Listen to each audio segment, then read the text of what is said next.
It starts on an ominous night. A passerby spots something massive in the bushes, but before he can react, a monstrous insect strikes, silencing his screams. Back on the sunny college campus, students are buzzing about a viral Insect Man video, naively joking that growing wings would be like becoming a superhero. Hearing this, our boy Sachin snaps back with a cold, sharp gaze, forcing his friends to awkwardly change the subject to tonight's drinking party. Despite that awkward moment, Sachin is the undisputed king of the social scene here, admired by girls, and boasting a perfect online reputation. To Sachin, human society is just like an insect colony with a strict hierarchy, and he sits comfortably at the very top of this social pyramid. He swears to protect his perfect status at all costs. But just as he resolves this, his friend teases him about a certain special someone. It's Mihue, his crush. The friends immediately wave her over, and she beams with joy, clearly thrilled to see Sachin among the group. However, as she runs towards him, Sachin isn't smiling. A sudden, terrifying sensation hits him, and he realizes his worst nightmare is about to happen. Just as the party was getting started, our boy felt a sharp, throbbing pain in his wings that made it impossible to keep his cool. To avoid exposing his secret, he had to make up a lame excuse and bolt, leaving his confused friends wondering what just happened. He managed to protect his secret, but his reputation took a hit. Hearing the whispers behind him, he could only grit his teeth and keep walking. From that day on, rumors started flying. The once popular guy was now seen as a loner with social issues, and his perfect image began to crack. Back in the safety of his room, our boy could finally drop the act. Laughing at his so-called popularity, he prepared to unleash the beast he'd been hiding. As he took off his shirt, the massive dragonfly wings burst free. Looking at his monstrous reflection with disgust, his mind drifted back to where the nightmare began. Back in junior high, he tried to kill a dragonfly with bug spray, but instead of dying, the bug melted away, and the fumes triggered a horrifying mutation in his own body. When he woke up the next morning with wings on his back, his life turned into a horror movie. Terrified of being discovered, he spent his nights hiding under the covers. To survive, he shut himself off from the world. He eventually decided to reinvent his look, hoping a perfect exterior would hide his deep-seated insecurity. But the most important step was dealing with the wings. He learned to bind them tight with bandages, a painful solution, but better than being treated like a monster. As long as he keeps those monstrous wings bound tight, our boy can fake a normal life, gaining confidence and even becoming quite the popular guy on campus. But the disguise comes with a heavy price. The unbearable pain forces him to unleash the massive dragonfly wings in the bathroom, a constant reminder of his cursed reality. Disaster strikes? Mihue walks right in through the unlocked door. Panicked, our boy jams himself behind the frame, desperate to hide his back from her view at all costs. Turns out his friends set him up, sending Mihue over with drinks. While cursing them internally, he frantically tries to come up with an excuse to make her leave. Mihue isn't buying it. She notices how he always disappears and acts strangely. Her honest concern hits home, making our boy flinch in guilt and terror behind the door.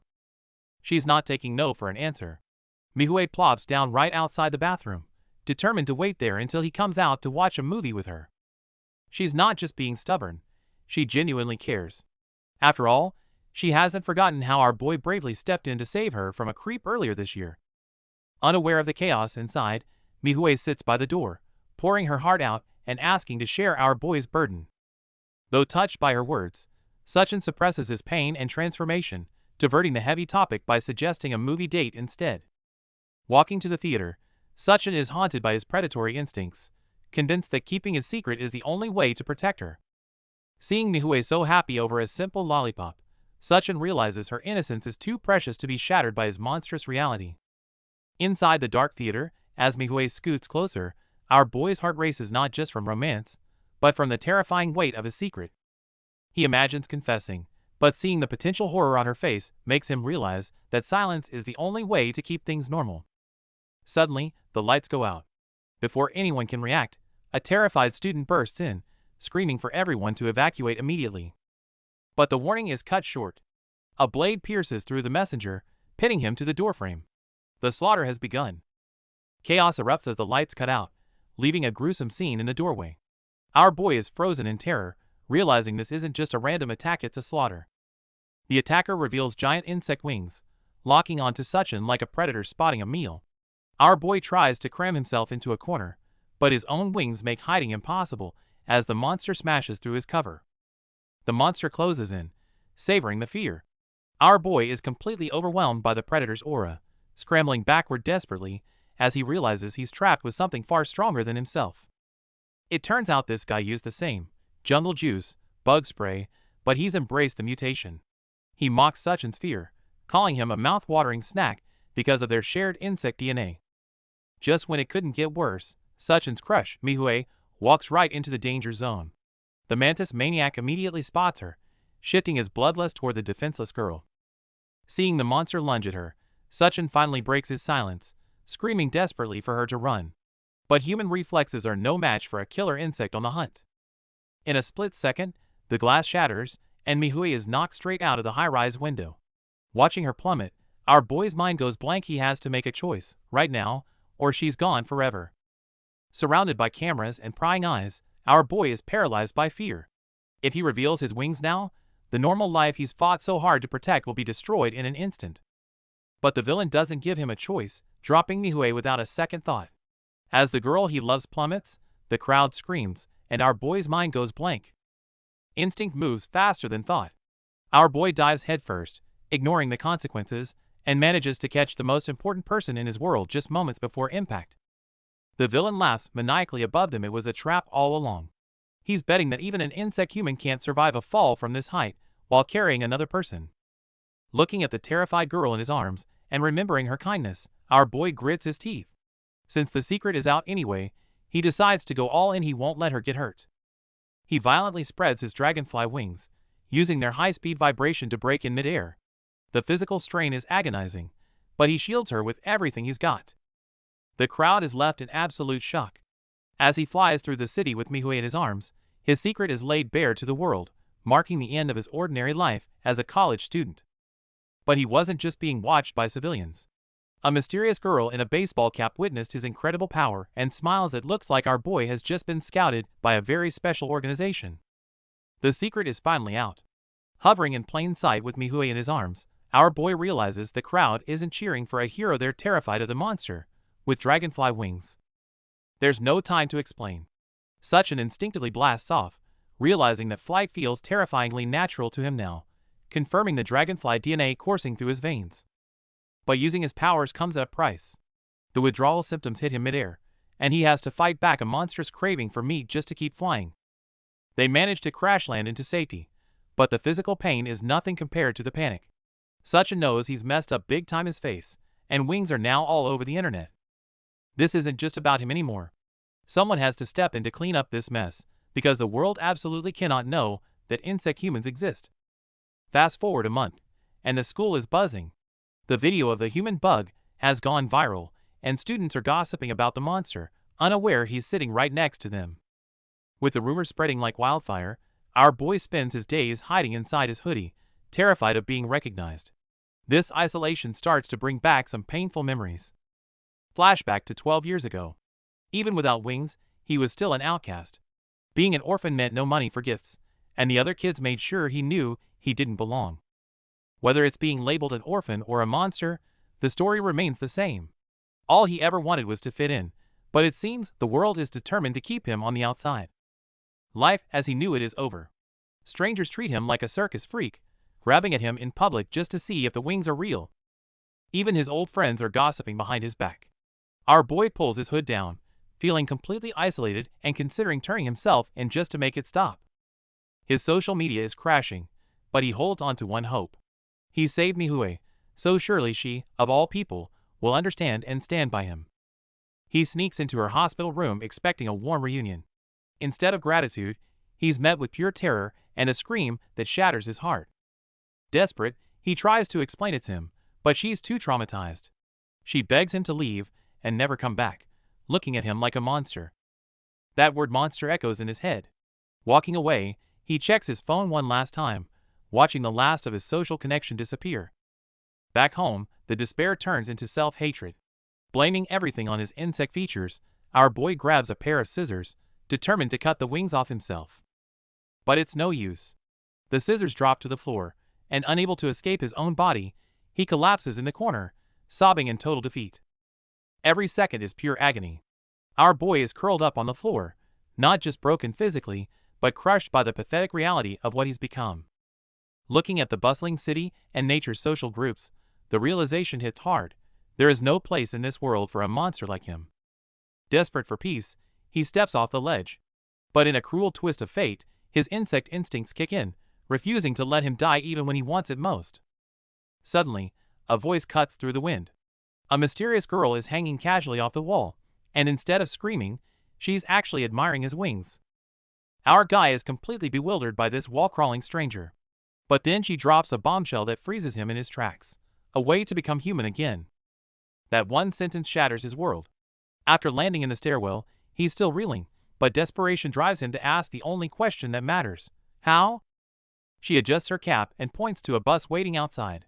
If he wants answers, he needs to pass an interview at her school, where a certain professor can explain everything. Looking back at his lowest moment, our boy remembers standing on that ledge, ready to end it all. It was the promise of not being alone that pulled him back from the edge. Even though he doesn't fully trust her yet, our boy has nowhere else to go. He's committed to this ride into the unknown, putting his fate in her hands. To answer his questions, Eugene pulls out a can of jungle juice. This isn't just bug spray. It's the source of their nightmare, a formula that fuses insect DNA with the human body. The mechanics are horrifyingly simple. Whatever bug you kill with it, you become. Whether it's mantis blades or dragonfly wings, the predator transforms into the prey. Who creates such a thing? And why is it not on the news? Our boy frantically searches online, but it's like a massive conspiracy has wiped all evidence from the face of the earth. We deleted the evidence. Eugene's casual admission leaves him stunned. Before he can ask more, they arrive at a secret entrance hidden deep inside a mountain tunnel. As the heavy blast doors open, our boy can't believe his eyes. Hidden completely behind the mountains is a massive, modern university campus nest. Walking inside, our boy's heart starts racing. Everywhere he looks, there are hybrids just like him. This isn't just a school, it's a sanctuary for their kind. But this is no paradise. Before he can even settle in, he's cornered by some aggressive locals. The guy with the stun baton clearly isn't here to welcome the new student. The story cuts to the shadows, where the ruthless organization Pet Shop is purging failed experiments. It seems our boy has already caught the attention of some very dangerous people. Back to our boy, who is completely shell-shocked. He's just arrived at the academy, only to find the sky filled with people openly using their insect abilities. This place is called Nest, a supposed haven for outcasts like him. But seeing so many mutants living openly makes our guy feel exposed, and his first instinct is to run. With a push from his guide, he forces himself to take a look around. Seeing everyone living their lives without shame is a massive culture shock for someone who's spent his life hiding. Sudden buzzing triggers his reflexes, and he takes a swing only to find an eccentric old man sitting there. To make things weirder, the old guy just casually snacks on the bug he just caught. Watching someone eat a bug raw freaks our boy out, but he doesn't have much choice. When the old man demands to see his ability, he nervously reveals the dragonfly wings he usually keeps hidden. Turns out the weird old man knows his stuff. He immediately recognizes the powerful dragonfly wings, noting how impressive it is that they can be folded away so neatly underneath his clothes. With no other choice, our boy grits his teeth and reveals his secret. As the translucent wings stretch out, traumatic memories of being branded a monster come flooding back. But there is no sympathy to be found here. A terrifying, shirtless instructor stares him down, openly mocking his hesitation and calling him useless right to his face. Thankfully, Eugene steers him towards a friendlier face. Professor Doheinmal welcomes him with a warm handshake, easing the tension just as our boy felt like he was about to pass out. Skipping the small talk, Professor Ma fires up a holographic display. Our boy braces for horror, but instead, he's confused to see footage of a seemingly normal graduation ceremony. But things take a weird turn fast. The top graduate in the video downs a glass of green liquid and immediately starts heaving violently, as if purging something from their body. Our boy watches in absolute shock. After the violent reaction subsides, the students' insect traits completely fall away, leaving them fully human once again. This is Cinderella. Holding up the glowing vial, the professor explains that this formula targets the insect DNA directly. It is the miracle cure our boy has been desperate for. But there is a catch. The supply is incredibly limited. If he wants the cure, he has to enroll in Nest and fight his way to become the absolute top graduate of the academy. In this school of insect humans, The cure Cinderella is only granted to the top graduate. While explaining this harsh rule, the guide teases our boy, suggesting he could just give up and live a comfortable life here instead. But our guy isn't one to back down from an academic challenge. Adjusting his glasses with newfound confidence, he declares that he can handle the coursework and demands to be transferred immediately. Cutting to the campus, it looks like a typical university at first glance, except for the insect hybrids flying overhead. But before our boy can enjoy the view, he realizes he's walked straight into every student's nightmare: registration day. Forced to pick an elective, our boy scans the list and spots Professor Ma's course. It looks professional enough, until he sees the dreaded words group assignments, instantly regretting his life choices. Even stranger, instead of the usual online click war for classes, students here have to physically run to register on campus. This primitive, chaotic method leaves our modern college boy completely baffled. Before he can even finish complaining, chaos erupts. A girl with wings dive bombs another student right in front of him, smashing him into the ground. Our boy can only stare in shock at the brutality. While our boy freaks out about the public brawl, his guide acts like it's just another Tuesday. Clearly, violence is part of the curriculum here, and surviving school life is going to be harder than he thought. The semester has barely started, and the campus is already a war zone. Seeing students getting crushed like bugs, our boy realizes this place is pure survival of the fittest. Even the class president is a monster. Watching this display of power, our boy breaks into a cold sweat, wondering how on earth he's going to survive college life here. The scene shifts to the computer lab, where the tension is just as high.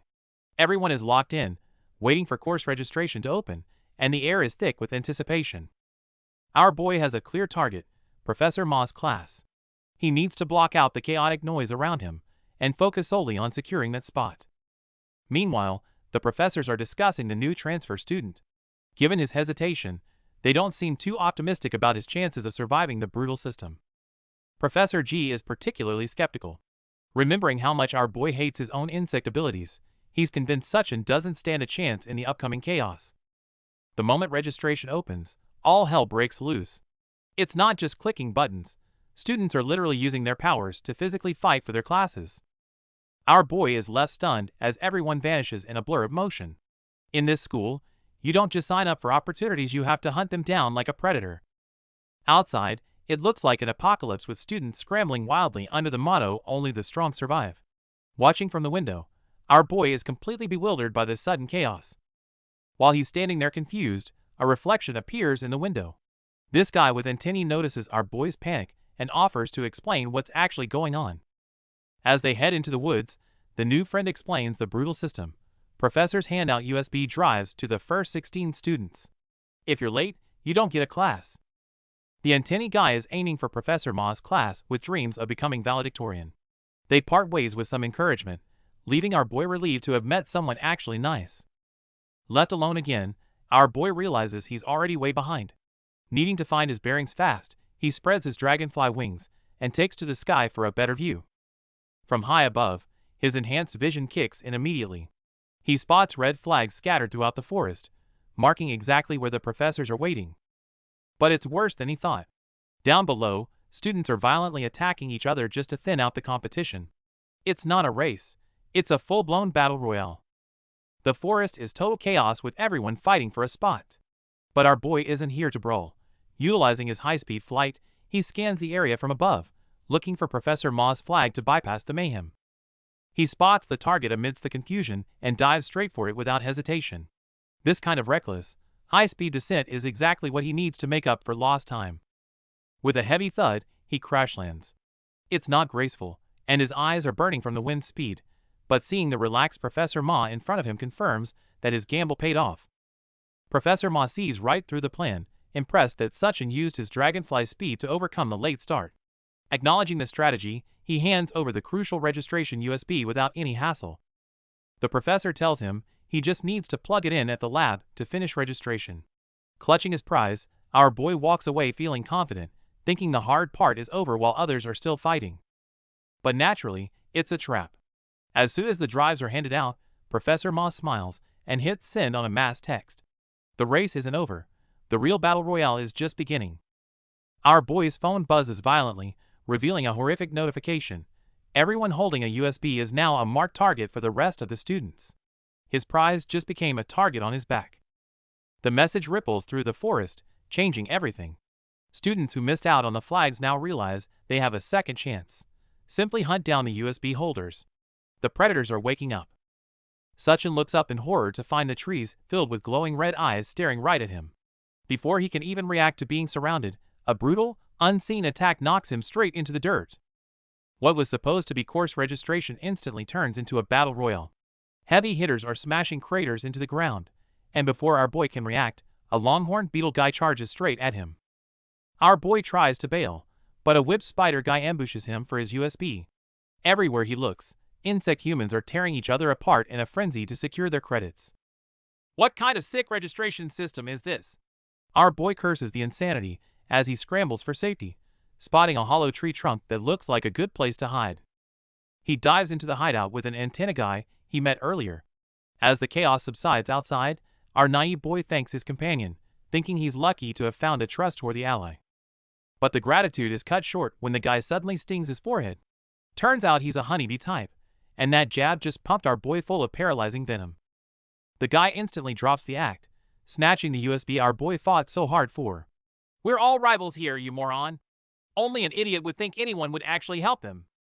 Prize in hand, the bee guy spreads his wings and takes off, dropping a condescending, "Try harder next year," as he leaves our paralyzed boy in the dust. His body is numb, but the fear of never becoming human again overrides the paralysis. Fueled by sheer desperation, our boy forces himself up and sprints after the thief. The enemy is clearly rattled by this sudden burst of speed. But our boy isn't giving him a break. His predatory instincts kick in, and those dragonfly eyes lock onto the target with terrifying precision. Remember, dragonflies are nature's most efficient hunters, with a 95% success rate. With 360-degree vision from thousands of compound lenses, every tiny movement the enemy makes is calculated. Running is simply not an option. Prediction confirmed. Just when the guy thinks he's slipped away, our boy cuts off his escape route and lands a massive hit. Like the textbooks say, once a dragonfly locks on, the prey is finished. Meanwhile, back at the dorms, Eugene wraps up her registration, but the tension is high. The whole reason our boy is fighting out there is for that USB drive. If he doesn't get that data back before the deadline, his semester is over before it starts. Back to the fight. That punch felt good, but the impact sent the USB flying. Watching his only ticket to enrollment freefall into the abyss, our boy panics, abandoning the fight to dive desperately after it. He's inches away from grabbing it when a hand swoops in and snatches the USB right out of the air. Hearing the thief mock him from above, our boy is absolutely furious and ready to tear the guy apart, but he realizes something is wrong. The guy he punched isn't stabilizing his flight. He's falling like a rock, completely unconscious. Panic sets in. Did one punch knock him out cold? A fall from this height is going to be fatal. The girl with the USB is getting away, but our boy faces a split-second moral dilemma. His attacker is plummeting to his death, and even though the guy asked for it, Sachin hesitates to leave him behind. Conscience wins over logic. Sachin dives at full speed, catching the falling student just in time. He saves his enemy, deciding it would be inhumane to let him die, even if it costs him his own registration.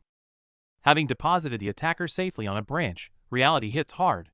The thief is long gone, he's exhausted, and his only hope now is to miraculously find another USB drive lying around somewhere. But things go from bad to worse. The venom from the earlier fight kicks in, causing his flight to fail completely.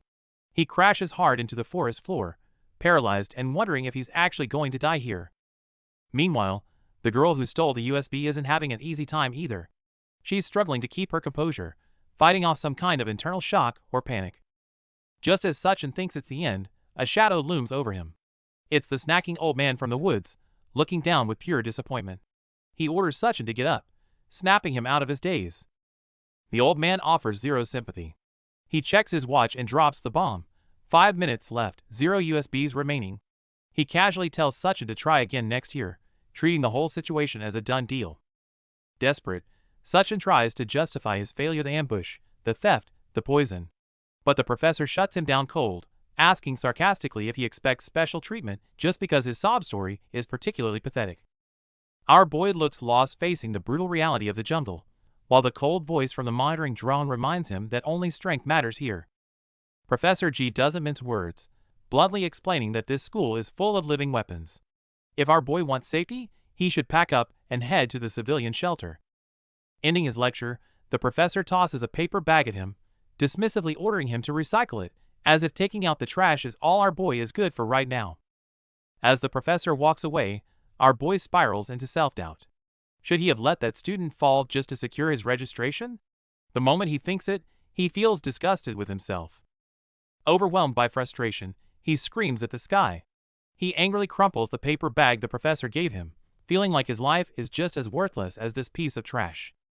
But just as he's about to toss it, a red glow comes from inside the bag.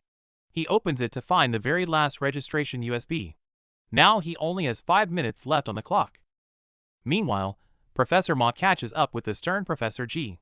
He's confused why the old man suddenly decided to help our boy out, considering it goes against his usual strict nature. Professor G just grunts, claiming he wants to personally beat some sense into the kid. Back in the woods, our boy is sprinting for his life, determined to seize this last chance. Our boy Sachin is pushing his speed to the limit, sweating bullets. He knows he's running out of time, but flying this fast is blinding him, and he's terrified of botching the landing again. Quick thinking saves the day. He slaps on a pair of goggles to shield his eyes. With the wind out of his face, and his dragonfly vision locking in, he finally unleashes his full speed. Meanwhile, a group of bullies is lying in wait down in the forest. They figure it's easier to ambush people here than do the actual work, blissfully unaware of what's coming. Spotting a target, the leader reveals his monstrous insect form, ready to pounce. But his grin fades instantly when he realizes the incoming object is moving way too fast to be human. Before they can even react, Haizong and Huijin tear through the scene. The sheer force of their movement sends the ambush leader tumbling, leaving him face-planted in the dirt wondering what just hit him. Doa finishes the job, casually stepping on a thug's head. She doesn't just beat them, she insults them, reminding these background characters that fighting near the buildings is against the rules. Huijin sighs at her phone. She's only here because Professor G ordered her to babysit the new transfer student. She might be complaining, but she's still making sure our boy doesn't get himself killed. Meanwhile, Sachin comes crashing into the room like a missile. It's not the most graceful entrance, but he made it inside just in time, impressing everyone with his frantic speed. It turns out this entire life or death race wasn't to save the world, it was to register for classes. Sachin slams the enter key, and seeing registration complete on the screen gives him a bigger rush than the flying ever did. Managing to register just seconds before the deadline, our boy collapses in his chair, exhausted but determined to chase that top rank no matter the cost. Barely getting a moment to breathe, a notification pops up demanding his immediate presence at orientation, forcing our boy to rush out into the night.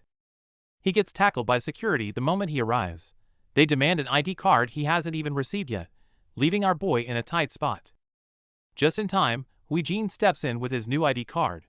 As they walk to class, her encouragement helps calm our boy's nerves about the tough path ahead. Clutching his new ID, our boy's confidence returns. His determination to ace even the hardest courses brings a genuine smile to Huijin's face. The moment they step into the lecture hall, the atmosphere shifts. Whispers erupt everywhere. It seems our boy's viral transformation video has made him an unwanted celebrity. Huijin snaps him back to reality with a punch, reminding him that his fame was actually a month-long nightmare of media manipulation they had to perform to cover up his identity. As Huijin calmly mentions deleting the evidence, our boy finally realizes why the recent scandal vanished so quickly. It turns out his friends were quietly protecting him behind the scenes all along. Huijin even steps in to silence the loudmouths for our boy. She gently reassures him that everyone knows he acted out of kindness, reminding him that he doesn't have to carry the guilt alone. Moved by Huijin's blunt but sincere kindness, our boy can't help but blush. Watching her walk away, he feels the weight of their friendship and finally finds some much-needed peace of mind. However, the peace is short-lived as an arrogant newcomer enters the scene. Slumping in his seat with a sneer, he clearly looks down on everyone and has zero respect for the Academy's rules. Just as everyone gets annoyed, the arrogant guy decides to make a scene. He slams his fist into the ground with a violent outburst, using the shockwave to demand everyone's attention and spark a confrontation. He shamelessly announces his plan to become the valedictorian, treating his classmates as nothing more than stepping stones for his ambition. His outrageous speech leaves the entire room in stunned silence. Desperate for the Cinderella cure, the red-haired bully starts robbing his peers. He uses violence to force them to hand over their student IDs, turning the classroom into a scene of absolute chaos. Unable to stand the bullying any longer, our boy's temper finally snaps. He lunges forward with a roar, ready to show this arrogant jerk exactly why you shouldn't mess with his classmates. Amidst the chaotic struggle, a red-haired man swings his bat with brutal force. It seems the previous clash was intense, with everyone fighting desperately for their IDs. Waking up in searing pain, our boy finds himself in the health center. With blood on his forehead and vision blurred, he realizes he barely survived the encounter. Hui-Jin explains she found them bleeding out and brought them in for treatment. But before our boy can even say thanks, he realizes with horror that his ID is gone. Hui-Jin calmly reassures him, promising to get replacement IDs right away. Watching her leave, our boy feels a sense of gratitude, touched by her kindness and reliability. This feeling of being cared for reminds our boy of his old crush, Mihue. As he reminisces, Haizong finally wakes up in the next bed, looking like a mummy. After hearing the story, Haizong calls our boy a complete moron. He bluntly points out that there's no way official IDs could be reissued in just a single day. The realization hits our boy like a ton of bricks. If getting a replacement is impossible, then Hui-Jin didn't go to an office, she went after the thieves. Hui-Jin has already tracked down the enemies by the lake. Facing them alone, she gives a cold ultimatum: give the IDs back nicely, or things get ugly. In the shadows of the forest, the red-haired guy smugly destroys the IDs. It turns out this was all a trap designed to lure Hui-Jin Park right where he wanted her. Though Hui-Jin uses her superior combat skills to strike back, the enemies are prepared. Surrounded by several opponents, she finds herself in a desperate situation. The red-haired villain is as skilled as he is cunning, pushing the fight toward the lake. He mocks Hui-Jin, claiming her top rank won't save her from his ambush. Suddenly, the villain reveals his insect nature, the giant water bug. As the top predator of the aquatic world, he launches a lethal assault on Hui-Jin in the water. With a twisted expression, he admits his motive. By killing the top student here, he can take her place, and no one will ever suspect this accidental drowning. The cronies on the shore cheer for Hui-Jin's slow death, but their celebration is cut short when a massive explosion tears through the scene, changing everything.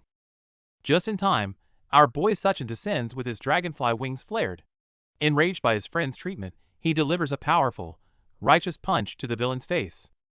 On a lake under the pouring rain, the tension is suffocating.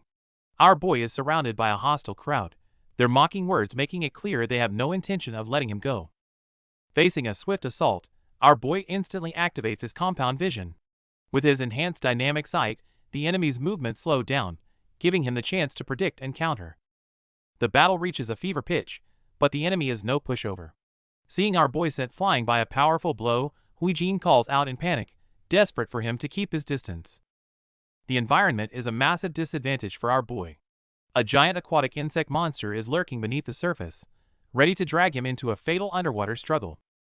The villain mocks them by waving the stolen student IDs. Not wanting her friends to suffer, Hui-Jin tries to take the blame and urges the others to flee while she handles the mess. Despite Hui-Jin's pleas to leave, our boy's gaze only grows firmer. He flatly refuses to abandon his friend, bracing his injured body for another round of combat. Seeing Hui-Jin's guilt, our boy gently reminds her of the promise she once made. She was the one who told him he wouldn't be alone anymore, and now he's returning the favor. At the critical moment, reliable backup finally arrives. A familiar face grabs the enemy by the collar, signaling that the real counterattack has only just begun. Haizong Cha recovered faster than anyone expected. Using the thorny power of his katydid legs, he delivers a crushing kick that sends the enemy flying backward. As the chaos intensifies, our boy dives into the fray. His goal is clear: snatch back the stolen IDs and put an end to the enemy's little game. Facing a fierce counterattack, our boy just smirks. In this open water area, the dragonfly's superior agility makes him a ghost that the enemy can't even touch. The red-haired guy is losing it, realizing his opponent isn't flying in straight lines. Before he can track the movement, Suchin uses the water surface to boost his speed once more. If you're going to strike, make it count. Our boy combines dragonfly speed with his full body weight, executing a high-altitude dive that carries unstoppable momentum. A heavy punch lands flush on the red-haired guy's face. Even with the water trying to cushion the blow, the impact leaves him bloodied and completely dazed. With his teammates struggling, the dazed red-haired guy actually tries to talk his way out. But our boy knows he's just stalling for time, waiting for a chance to strike back. As expected, he He immediately turns his aggression toward the restrained Huijin. Seeing this, our boy's expression turns ice cold. He won't let anyone hurt his friends. Think the water gives you an advantage? Then let's take you out of it. Sachin locks his weapon around the guy's neck and drags him upward, stripping away his home field edge. In this moment, it's over. Our boy drops from the sky with overwhelming force, declaring that this turf belongs to him now, as he crushes the enemy's final defense. Our boy strikes fast, snatching back the stolen ID cards. Looking at the enemy's obsession with power, he asks a chilling question: what's the point of being human if you've lost your humanity? The crisis is over, but Huijin is still drowning in guilt. To save her feelings, our boy decides to keep their secret, heading back to the academy as if nothing happened. Back in his dorm, our boy unpacks his new nest jacket. In this secret academy for insect humans, his once cold and lonely life is finally starting to see some light. Before he can settle in, his energetic roommate Haizong ambushes him with a friendly but firm shoulder grab. He's loud and intense, but he clearly respects our boy's skills. Just then, Huijin and the others burst in with snacks and drinks. Seeing their welcoming smiles, our boy is caught off guard, but he can't help feeling a sense of belonging. The lively party helps our boy forget the recent fighting. For the first time since exposing his wings, he feels truly happy, realizing he might have finally found a real home. Elsewhere, the failed red-haired attacker pleads for his life. But in his organization, failure is fatal. Those who can't hunt are deemed extinct and cast aside. Without a shred of mercy, the mysterious figure strikes. A violent surge of power swallows the failed minion, ending his story right there in the dark rain. Meanwhile, on Black Island, a purple-haired woman indifferently licks the blood from her hand. She scoffs at her red-haired subordinate lying on the ground, missing an arm, saying he couldn't even handle a few new students despite his strength. But she tells him not to worry, as they've finally found what they were looking for. The scene shifts to the next day, where the atmosphere is heavy in Nest University's Practical Combat for Insects class. Our boy, Jang Sachin, stands in the classroom, nervous about his first day of practical combat training, clenching his fists as he wonders what awaits him.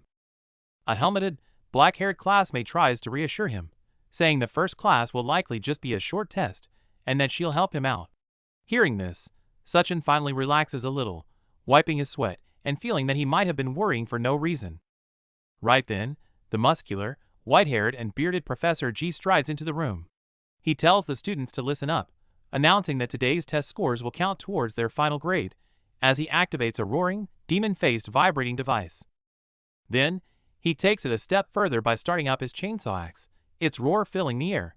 He warns them in a cold tone that if they don't perform well, they could die. His announcement shocks the entire class into stunned silence, especially our guy, who breaks out in a cold sweat again. Next second, the so-called test officially begins. On the open training grounds, the professor himself transforms into a mad hunter, attacking a group of panicked students in track suits with his roaring chainsaw axe. The situation instantly descends into chaos and terror. Sprinting for his life and panting heavily, Sachin shouts in desperation, "What the hell are we doing? And who is that crazy old man?" The black-haired girl, Park Huijin, yells back at him while running at high speed, explaining that the man is Professor Junji, one of the main professors in their department. She continues to explain that this Practical Combat for Insects is a required course that teaches them how to fight using their insect abilities. It's up to them to defend themselves. Sachin recalls the praying mantis attack at the movie theater, his gaze hardening as he understands the grim necessity behind this brutal lesson. As Sachin catches his breath, the professor's cold voice rings out again. He reiterates that insect abilities are weapons, and learning to fight with control is the purpose of Nest, the only way they will survive. On this chaotic battlefield, the first lesson in survival has just begun. To prove their worth, Professor G throws the group into a brutal game of hide-and-seek. With his chainsaw axe roaring, one mistake means instant failure, leaving our boy and the others visibly shaken. As our boy sprints for his life, he questions the point of this training. Memories of his past helplessness resurface, threatening to break his focus and slow his frantic escape from the professor. Haizong is pushed to his limit, shocked by the old man's incredible speed. As the deadly attack closes in, the sheer panic on his face shows just how high the stakes are in this test. In the heat of the moment, our boy taps into his dragonfly instincts. Using his compound vision, he analyzes the chainsaw's lethal trajectory, dodging the blades with a precision that leaves the professor stunned. Professor G realizes that the boy who once hated his wings has finally grown into them. Our boy's movements are no longer clumsy. He is becoming a natural at using his insect abilities to survive. When our boy briefly loses focus, Professor G strikes. Luckily, Hui Jin reacts instantly, pinning him to the ground to shield him from the blow, reminding him that there's no time for daydreaming during a hunt. The chaos continues as the other students showcase their unique skills to evade the professor. Despite his harsh words and constant pressure, the students are proving they won't go down without a fight. Using a smoke screen for cover, the trio pushes through their exhaustion. By staying together and keeping quiet, they hope to finally outmaneuver the professor and complete this grueling survival course. Deep within the underground isolation sector, a mysterious woman stalks past fallen guards. She approaches the chained Junhyang, hinting that while the students train, a far more dangerous threat is already moving inside Nest. A black-haired woman stands before a dim cell, feigning sympathy for the creature huddled inside. She tries to use a student ID to open the door, but it's clear this facade won't work. Turns out, she had mind-controlled an unsuspecting student who was excitedly holding a stolen student ID. After some sweet talk, rewards, the student suddenly snapped out of it, confusedly wondering, how did I get here, and why did I steal the professor's security pass? He couldn't fathom what had happened to him, feeling utterly disoriented and lacking any memory of the events. Just as the student was terrified, the black-haired woman successfully opened the security door. However, what emerged from behind it was a monstrous insect human with terrifying wings and sharp teeth, exuding a beastly killing intent. You smell tasty. As both fell into terror, the black-haired woman revealed a sinister smile. She looked at the newly emerged insect human as if admiring a masterpiece, proudly stating, My, you're a true insect, just as the boss described. No sooner had she spoken than the black-haired woman unleashed her horrifying insect form, growing massive wings and pouncing on them like a predator. She commanded the monster to devour the manipulated student, while she herself ruthlessly enjoyed the feast, blood splattering everywhere in a gruesome scene. A satisfied smile played on her lips as she savored the blood, marveling, How fascinating! Even as insects, their blood still runs red. Above the city, birds circle. Yet, even in broad daylight, dark experiments and hunts never cease. For the pet shop, the blood of insect humans is their most captivating experimental material. The scene shifts, and our boy and his partners are utterly breathless, having run for over an hour in the forest. Facing this bizarre test, everyone complained relentlessly, lamenting their aching bodies. On the other side, Professor G was far from gentle. Wielding his massive axe, he dragged and caught other students like prey. Our boy watched his classmates being mercilessly thrown by the professor, a dark premonition rising within him. This wasn't a college course, it was a hellish boot camp. Our boy squatted on the ground, steam practically rising from his head, cursing himself for missing Professor Ma's class. His partner encouraged him to hang in there for just one more hour until the class ended. In the dim forest, students are whispering about Professor G's brutal teaching style. Their complaints are cut short as a terrifying presence approaches, forcing them to hide and hold their breath. A student sprains her ankle while fleeing, and her peers beg for help. But Professor G remains cold, stating that in reality, you either run for your life or you die where you stand. The professor doesn't stop at threats. He swings his massive axe directly at the terrified students. With a deafening roar, the blade crashes down, sending the group into a total panic. Seeing things go too far, our boy finally steps in, shouting for the professor to stop this madness. To him, this is just a training session, and the instructor has clearly crossed the line. The professor counters with his saw axe, warning that in a real battle against predators, such naive complaints only lead to death. Survival is the only rule that matters. To save his classmates' futures, our boy takes the burden upon himself. He strikes a deal. If he can land a single hit on the professor within an hour, everyone passes. The stakes couldn't be higher. The professor warns our boy to focus on his own survival. Meanwhile, an uninvited guest lurks in the shadows, catching the scent of the dragonfly and closing in with a sinister grin. This mysterious figure is clearly hunting our boy, his eyes wild with predatory hunger as he drools in anticipation. The training isn't over, but real danger has already arrived. To save his friends from expulsion, our boy gives it everything he's got. He only needs to land one hit on Professor G for everyone to pass, and he's charging and thinking it'll be a piece of cake. Reality hits hard when his full-force punch misses by a mile. Professor G doesn't hold back, mocking our boy's sluggish movements as if he's dancing, telling him he couldn't even catch a bug at this rate. Watching our boy struggle, the teammates are on edge, fearing they're about to be kicked out. However, some notice that the fire in his eyes hasn't faded yet. There's still one more chance. Suddenly, our boy unconsciously triggers his compound vision, locking onto the professor like a predator. But before he can act, the professor vanishes and slams him into the dirt with terrifying speed. The teammates are horrified by the impact as our boy lies trembling on the ground. Facing the professor's overwhelming pressure, he realizes the gap in their power is more like a vast, hopeless abyss. The professor finally reveals he's also an insect human. Because his body can no longer handle the side effects at his age, he relies on weapons. That eerie mark on his palm suggests a hidden, darker power.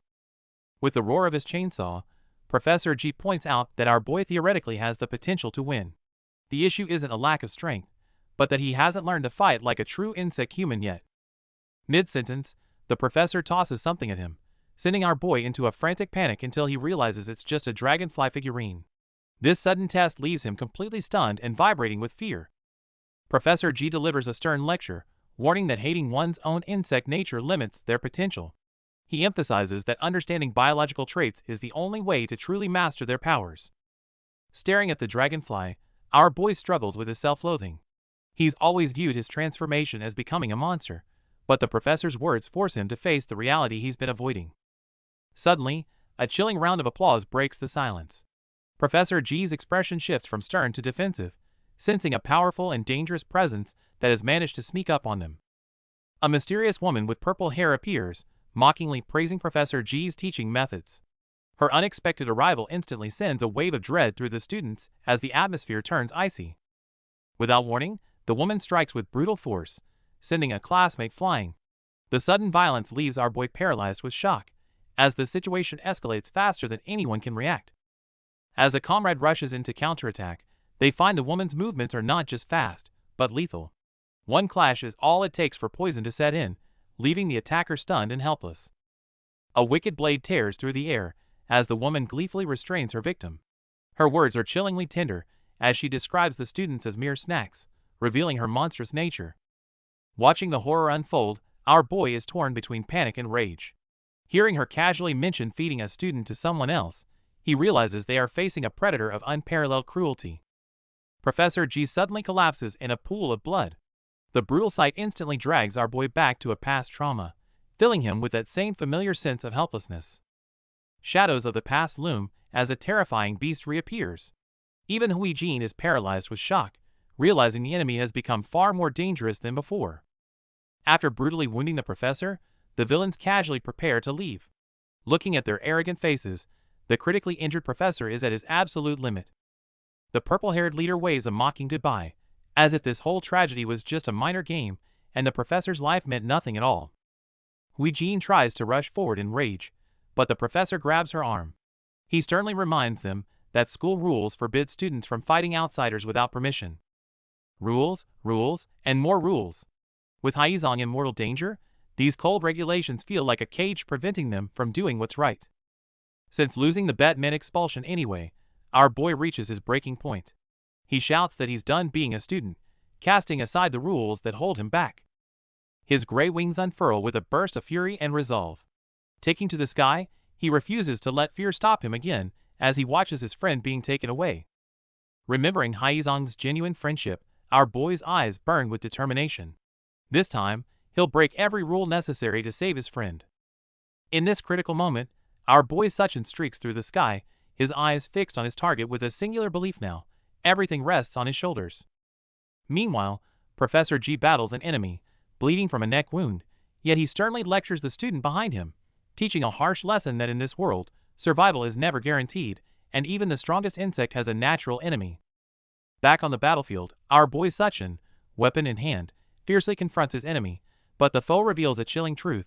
The praying mantis is the dragonfly's natural predator, a stealthy hunter that instantly puts Suchin in grave danger.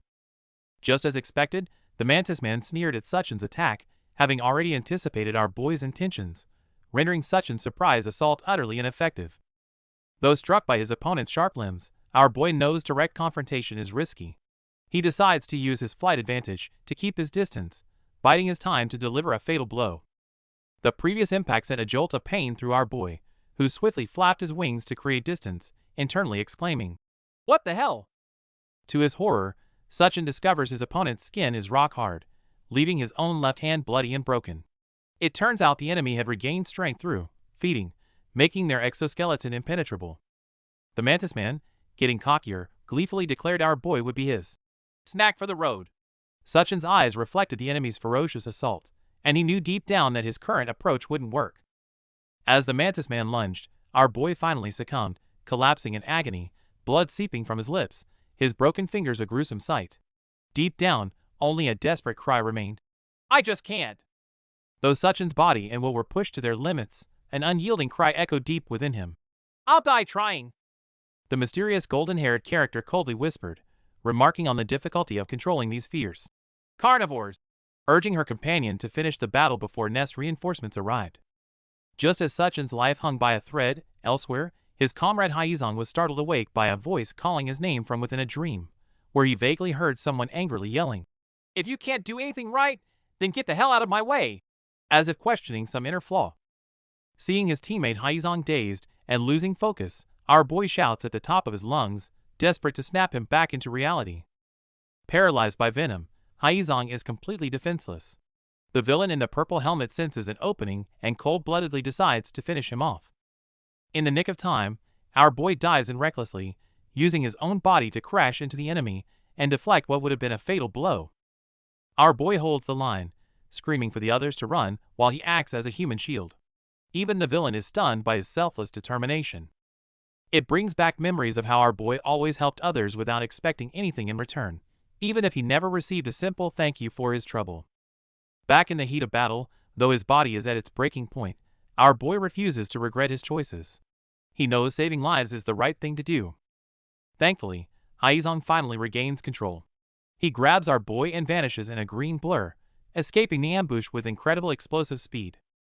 This is the true power of the katydid's hind legs, a natural spring capable of propelling them 10 times their body length to safety. Mocked by a powerful foe, our boy and his teammates are in a tight spot. Despite taking a beating, Haizong keeps his snarky attitude. But just as the enemies think they've won, the red-eyed monster stops. He can still smell the lingering scent of their resolve nearby. Seeing that our boy has no intention of retreating, Haizong starts to panic. In the survival rules of Nest, running from an unbeatable enemy is the only logical choice. But our boy's gaze is fixed. He knows if they back down now, everything is over. Though battered and facing a life-threatening threat, our boy remembers his former, helpless self.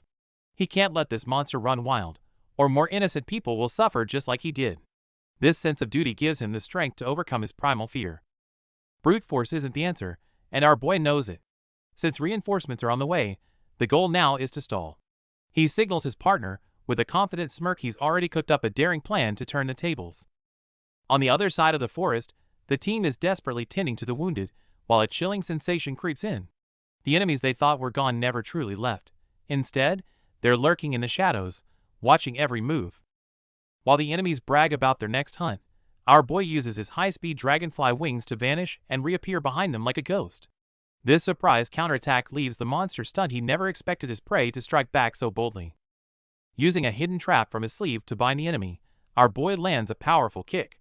Despite the heavy impact, the monster quickly regains his footing with a sinister laugh, claiming this isn't nearly enough to hurt him. The real deathmatch has only just begun. The Mantis villain, facing a formidable foe, grew increasingly agitated. Despite his ferocious attacks, he struggled to penetrate his opponent's rock-hard skin. Exasperated, he arrogantly declared himself the apex predator, claiming no mere flying bug could ever defeat him.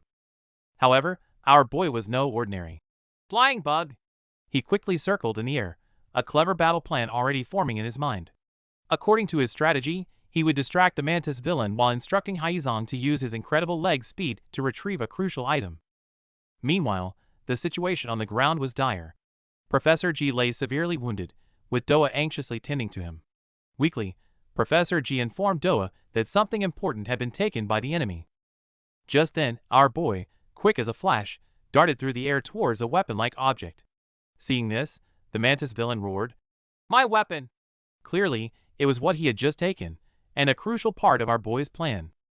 Soon, Haizong's voice rang out. "Sachin! I got what you asked for. With the backup he needed, our boy wasted no time. Grabbing the weapon Haizong handed him, he aimed at the mantis villain and shouted, "Chop him up!" They say dragonflies can't beat mantises, but for insect humans, it's a different story. Our boy, armed with a weapon, unleashed a furious combo attack on the mantis villain. After a flurry of blows, he successfully severed the mantis villain's arm. The mantis villain let out a heart-wrenching scream, flying backward in agony, his severed arm clearly visible. His allies gasped in shock, surprised that our boy had truly gone for the kill and sliced off his arm. However, the pain of his severed arm enraged the mantis villain. He lunged furiously at our boy and his comrades, cursing the puny little punks for daring to hunt him, and launched an even more ferocious counterattack. Against the villain's savage assault, our boy was slammed by a heavy blow, his body sent hurtling backward by the immense force. Yet, as the villain reveled in his attack, he failed to notice metal fragments shattering around his head, hinting that our boy's earlier strike wasn't entirely in vain. The sparks of battle continued to fly. The tide of battle takes a turn for the worse as our boy's chainsaw is smashed to pieces. Disarmed and cornered, he's left vulnerable as the enemy prepares to finish the job. Just in the nick of time, Haizong steps in with a powerful kick that sends the enemy flying. With his comrade by his side, our boy finally has a fighting chance. In the cruel world of nature, a natural enemy is the ultimate predator. Their sheer instinct to kill acts as a brutal check to prevent any one species from growing too powerful. The enemy's power is simply overwhelming, pinning our boy to the ground once again. As the lethal fangs draw closer, he can feel the cold shadow of death looming over him. Just as his consciousness begins to fade, our boy lets out a desperate cry of defiance. A massive explosion suddenly rocks the area, shrouding the entire battlefield in chaos. As the smoke clears, a familiar figure stands protectively in front of our boy. It's Professor G. Seeing his mentor arrive, our boy's despair turns into pure shock. It turns out Professor G received emergency treatment and immediately tracked their footprints here. As long as he's breathing, he won't let his students die on his watch. Far from being intimidated, the enemy seems even more thrilled by the arrival of a stronger foe. He charges forward in a bloodthirsty frenzy, and the real life and death struggle begins. With a deafening roar, the professor unleashes the ultimate defense, the bombardier beetle's explosive mechanism. The massive shockwave sweeps the field, sending our boy flying before he can even react. As the smoke clears, the professor looks at our boy with a stern gaze. He reveals the truth. This is the complex, the true, raw power hidden within them that defines their existence. But this power comes with a price. Our boy is shocked to see the professor's hands trembling violently, covered in deep red scars, permanent damage from overusing his insect instincts. The professor warns that if he fails to master this power before losing control, it will consume him. Looking at that grim expression, our boy realizes his time to grow stronger is running out. The brutal battle finally ends, and we shift to the infirmary. Our boy and Haizong manage to survive, but they're now wrapped up like mummies, stuck staring at the ceiling in misery. Despite surviving, the escaped enemies weigh heavily on our boy's mind. Even bedridden, he spends his time studying dragonfly traits on a tablet, desperate to unlock his own hidden potential. Late at night, the quiet ward is filled only with the sound of breathing as our boy finally sleeps. But in the shadows, a hostile gaze lingers, and the air grows thick with a sudden sense of danger.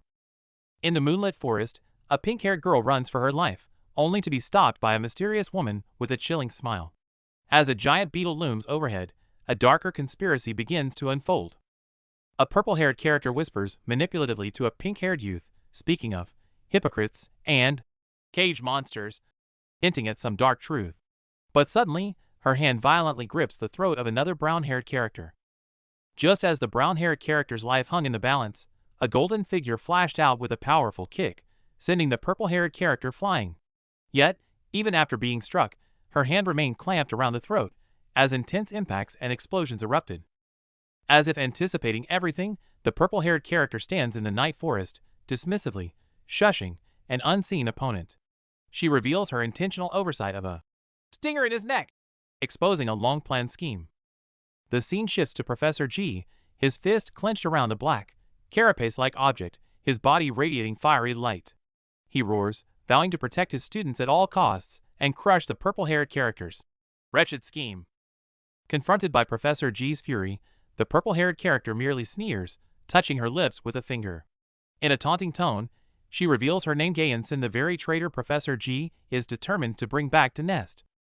Meanwhile, our boy Suchin, bruised, leans anxiously against a tree. He recalls following Haizong out of worry over his sleepwalking, now utterly bewildered by the strange events unfolding before him. Professor G, also injured, crouches down, his sharp gaze fixed on the student lying on the ground, demanding to know what exactly is happening. He looks back at Gayan, his eyes filled with complex emotions, reflecting on the full 5 years that have passed since she left the academy. Our boy Suchin watches Gayan in shock, realizing this evil woman was once a Nest student. Gayan, with a scornful smirk, dismisses Professor G's greeting, provocatively stating he didn't come for small talk. Faced with Gayan's provocation, Professor G's patience finally snaps. He irritably rubs the back of his head, roaring that if that's the case, then, "Let's get right to it!" No sooner had he spoken, a violent explosion ripped between them, the immense shockwave sending both Professor G and Gayan flying. Professor G charges forward through the flames, determined to drag Gayan back to the academy. Yet, Gayan, like a phantom, easily dodges the assault, a mocking smirk playing on her lips, as if she had already foreseen his every move. The purple-haired woman before them was Gayan-san, the treacherous mole from the evil organization responsible for killing Nest employees and students. Facing Professor G's furious assault, she showed no fear, counterattacking with a brazen explosion that sent him flying, then mockingly laughing at his predicament. But Professor G wasn't finished. Roaring, "I'm just getting started," he gathered his energy and launched another fierce assault on Gayan-san. The powerful impact sent her flying, and she barely managed to regain her footing, sliding back with remarkable agility. Just as the two were locked in a fierce battle, Professor Ma arrived, halting the fight with a firm enough. He warned Gayan-san that Nest security would arrive any minute, urging her to cease her futile resistance. Professor G informed Professor Ma that Gayan-san had a boss behind her. To catch the real mastermind, it would be wiser to let her go for now and track her later, especially since Gayan-san had already caused too many casualties today. Gayan-san vanished with her sinister warning, and Nest's operatives finally arrived, beginning to contain the fires caused by Professor G's battle. Professor Ma, meanwhile, checked on Professor G with concern. Seeing Professor G's injured right arm, Professor Ma couldn't help but scold him for coming alone while hurt. Professor G lowered his head in apology. Professor Ma decided they should leave the rest to the arriving operatives and return to campus. However, before leaving, Professor Ma shifted the topic, meaningfully suggesting that Professor G should perhaps have a good talk with his current student, Suchin Jang. Then, he helped the injured and staggering Professor G away from the scene. With the immediate danger past, our boy watches his injured teammate being supported, his wings trembling slightly from exhaustion and a heavy heart. At that moment, Professor G reveals a shocking secret: that dangerous woman, Gayan-san, was once his student, and she's returned to destroy Nest. Professor G tries to use this secret as a bargaining chip, but our boy isn't intimidated.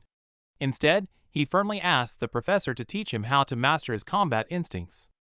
Reflecting on his helplessness, our boy refuses to stand by while his friends are taken. To grow stronger, he decides to face his fear of being a bug head-on. Seeing the fire in the kid's eyes, Professor G smiles in approval. Since he has the resolve, the deal is struck, and the real training is about to begin. A few days later, Nest returns to its usual routine. The cafeteria is buzzing with students chatting over meals, as if the recent life-or-death crisis was just a dream. Though life goes on, research into insect humans never stops. Some students even participate in lab experiments to uncover the deeper powers within their genes. While enjoying lunch, our boy suddenly gets curious about Hui-Jin. Despite seeing her antennae all the time, he realizes he still doesn't know what her actual insect type is. The atmosphere is tense as the group discusses abilities similar to a praying mantis. Our boy listens intently, clearly feeling the pressure of the raw power being described. Suddenly, a familiar sound breaks the silence as Hui-Jin makes her cool return. The squad gathers in the dining hall, enjoying a meal, and some much-needed camaraderie amidst the banter.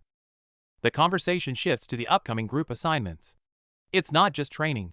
They might face real combat against dangerous insect humans. Our boy grips his drink, his expression turning serious. Thinking back to Professor G's harsh training, our boy realizes this mission is the perfect opportunity to test his growth and see just how much his insect instincts have evolved. The official group list is a dream come true for our boy. He's teamed up with Hui-Jin, Doa, and Haizong. This powerhouse lineup has him feeling incredibly confident about their chances. Relieved to be with such reliable teammates, our boy relaxes with a drink. They share a lighthearted moment over coffee orders, a precious bit of peace before the upcoming storm. But the peace is short-lived. A few days later, amidst a violent thunderstorm, a staff member rushes into the gym to deliver an urgent, alarming report to Professor Ma. The tablet shows Group A's progress, but the news is devastating. One of their members died during the move. The shock of this sudden casualty leaves everyone completely stunned. Despite the grim news from afar, classes at Nest continue. The professor officially announces the start of their first off-campus assignment. The real test has finally begun for everyone. Our boy stares in shock at the spray can before him. This is jungle juice, the very pesticide that turned them all into insect humans with just a single spray. Despite the lack of marketing, this stuff was a hit with hikers. Its origins remain a mystery though, as the distributor went bankrupt, leaving the trail cold in Gangwon province. It turns out the damage was contained within one province, which explains the secrecy. The professor explains that this spray is essential for mass-producing their cure, Cinderella. The mission is set. Find a single bottle of jungle juice in Gangwon for an automatic A+. The class erupts in groans, knowing how rare these cans have become nowadays. After class, our boy and Huijin are feeling the pressure. Most cans were recovered long ago, and searching for this contraband now feels like looking for a needle in a haystack.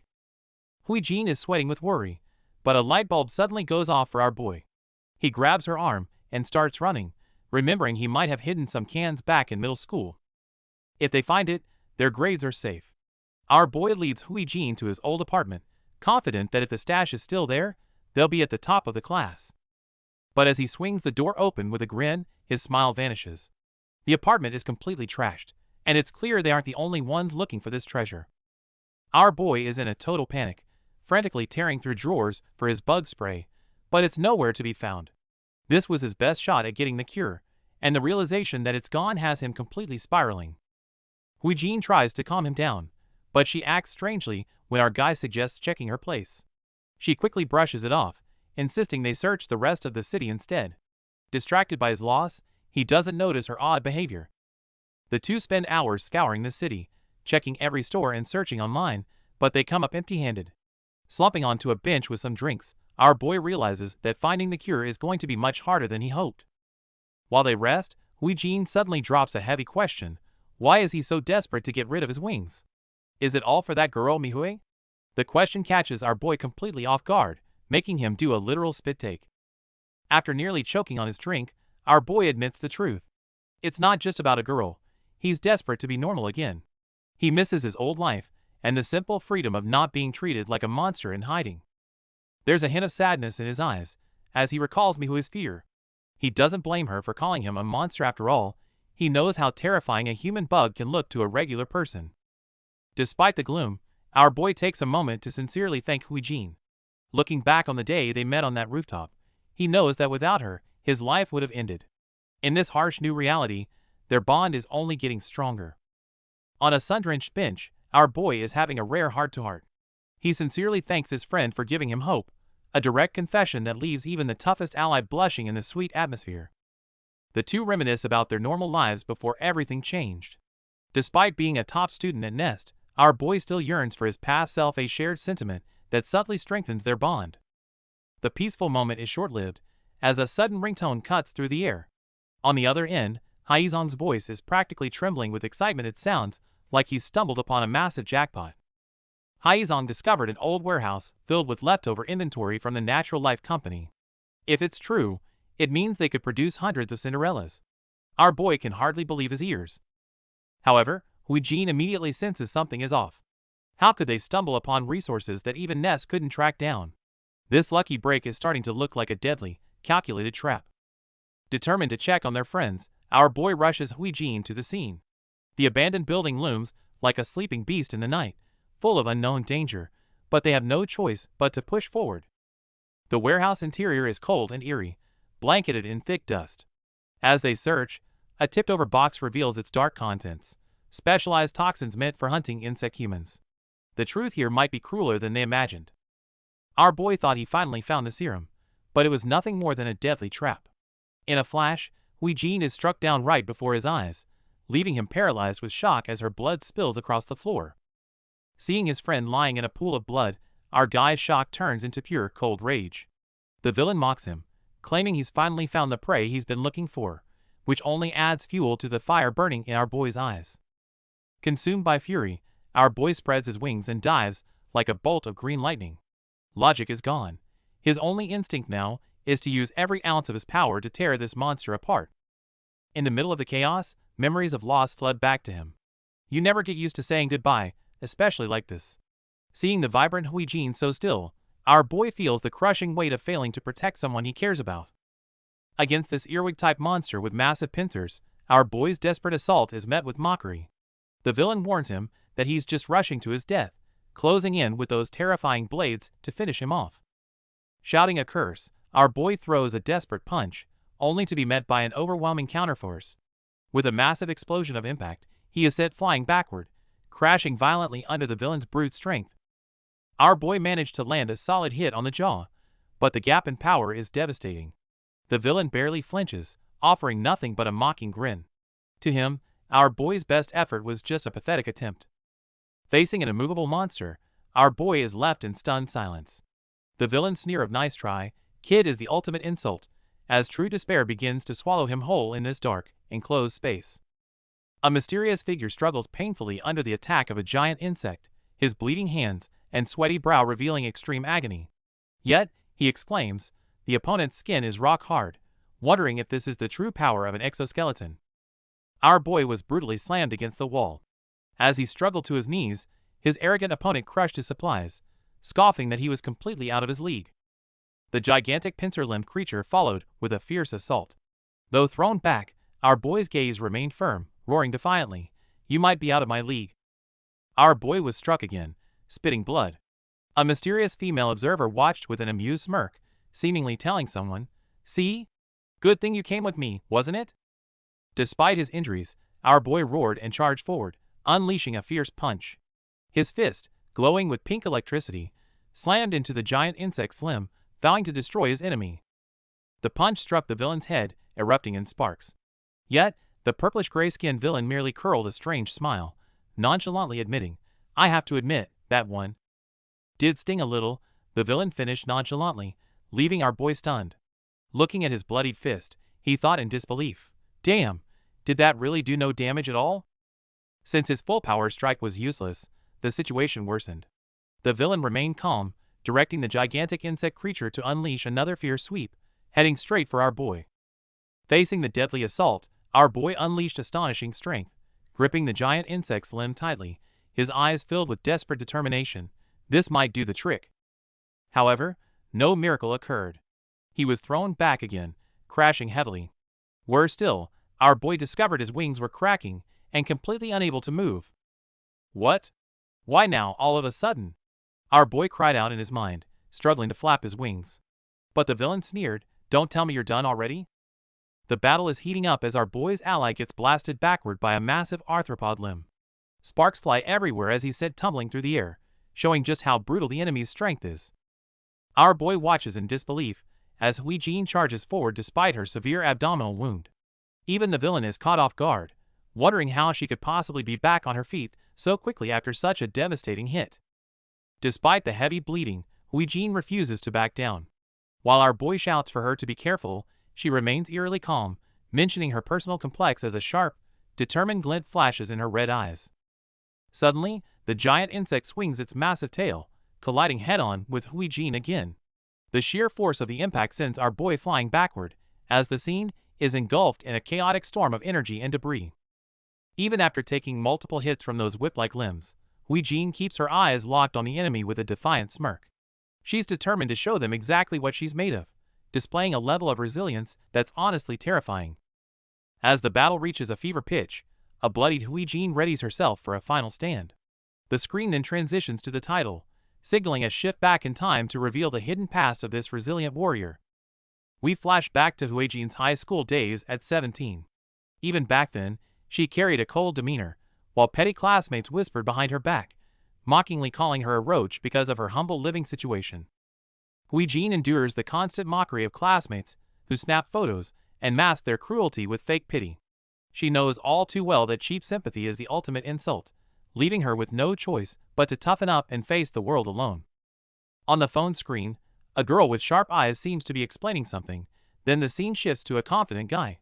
He casually takes over, articulating a cold logic about how pity turns into prejudice, ultimately breeding disgust. As soon as the words fell, a black-haired boy fiercely lifted his leg and kicked another boy in school uniform flying, accompanied by the shocked cries of onlookers. However, the aggressor didn't care at all, disdainfully stating he had a habit of stomping out pests. Faced with the opponent's arrogance of calling people pests, Park Hwi-jin, though astonished, chose to endure for her brother. Because with her brother Jong-jin Park by her side, she could be strong. And at this moment, the confident Jong-jin Park called himself the neighborhood exterminator, as if he could solve all her troubles. Park Hwi-jin returned home, and as soon as she opened the door, she saw her brother Jong-jin Park seemingly attacked by something, painfully slamming into the doorframe and screaming in terror.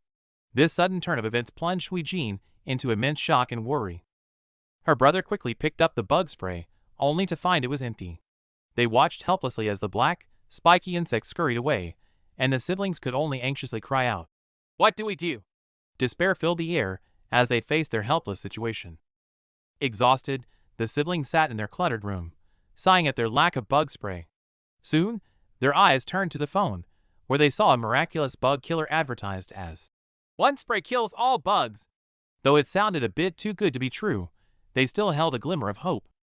Park Hwi-jin recalled their family cooped up in a tiny, dark, and damp semi-basement home, which was all they had.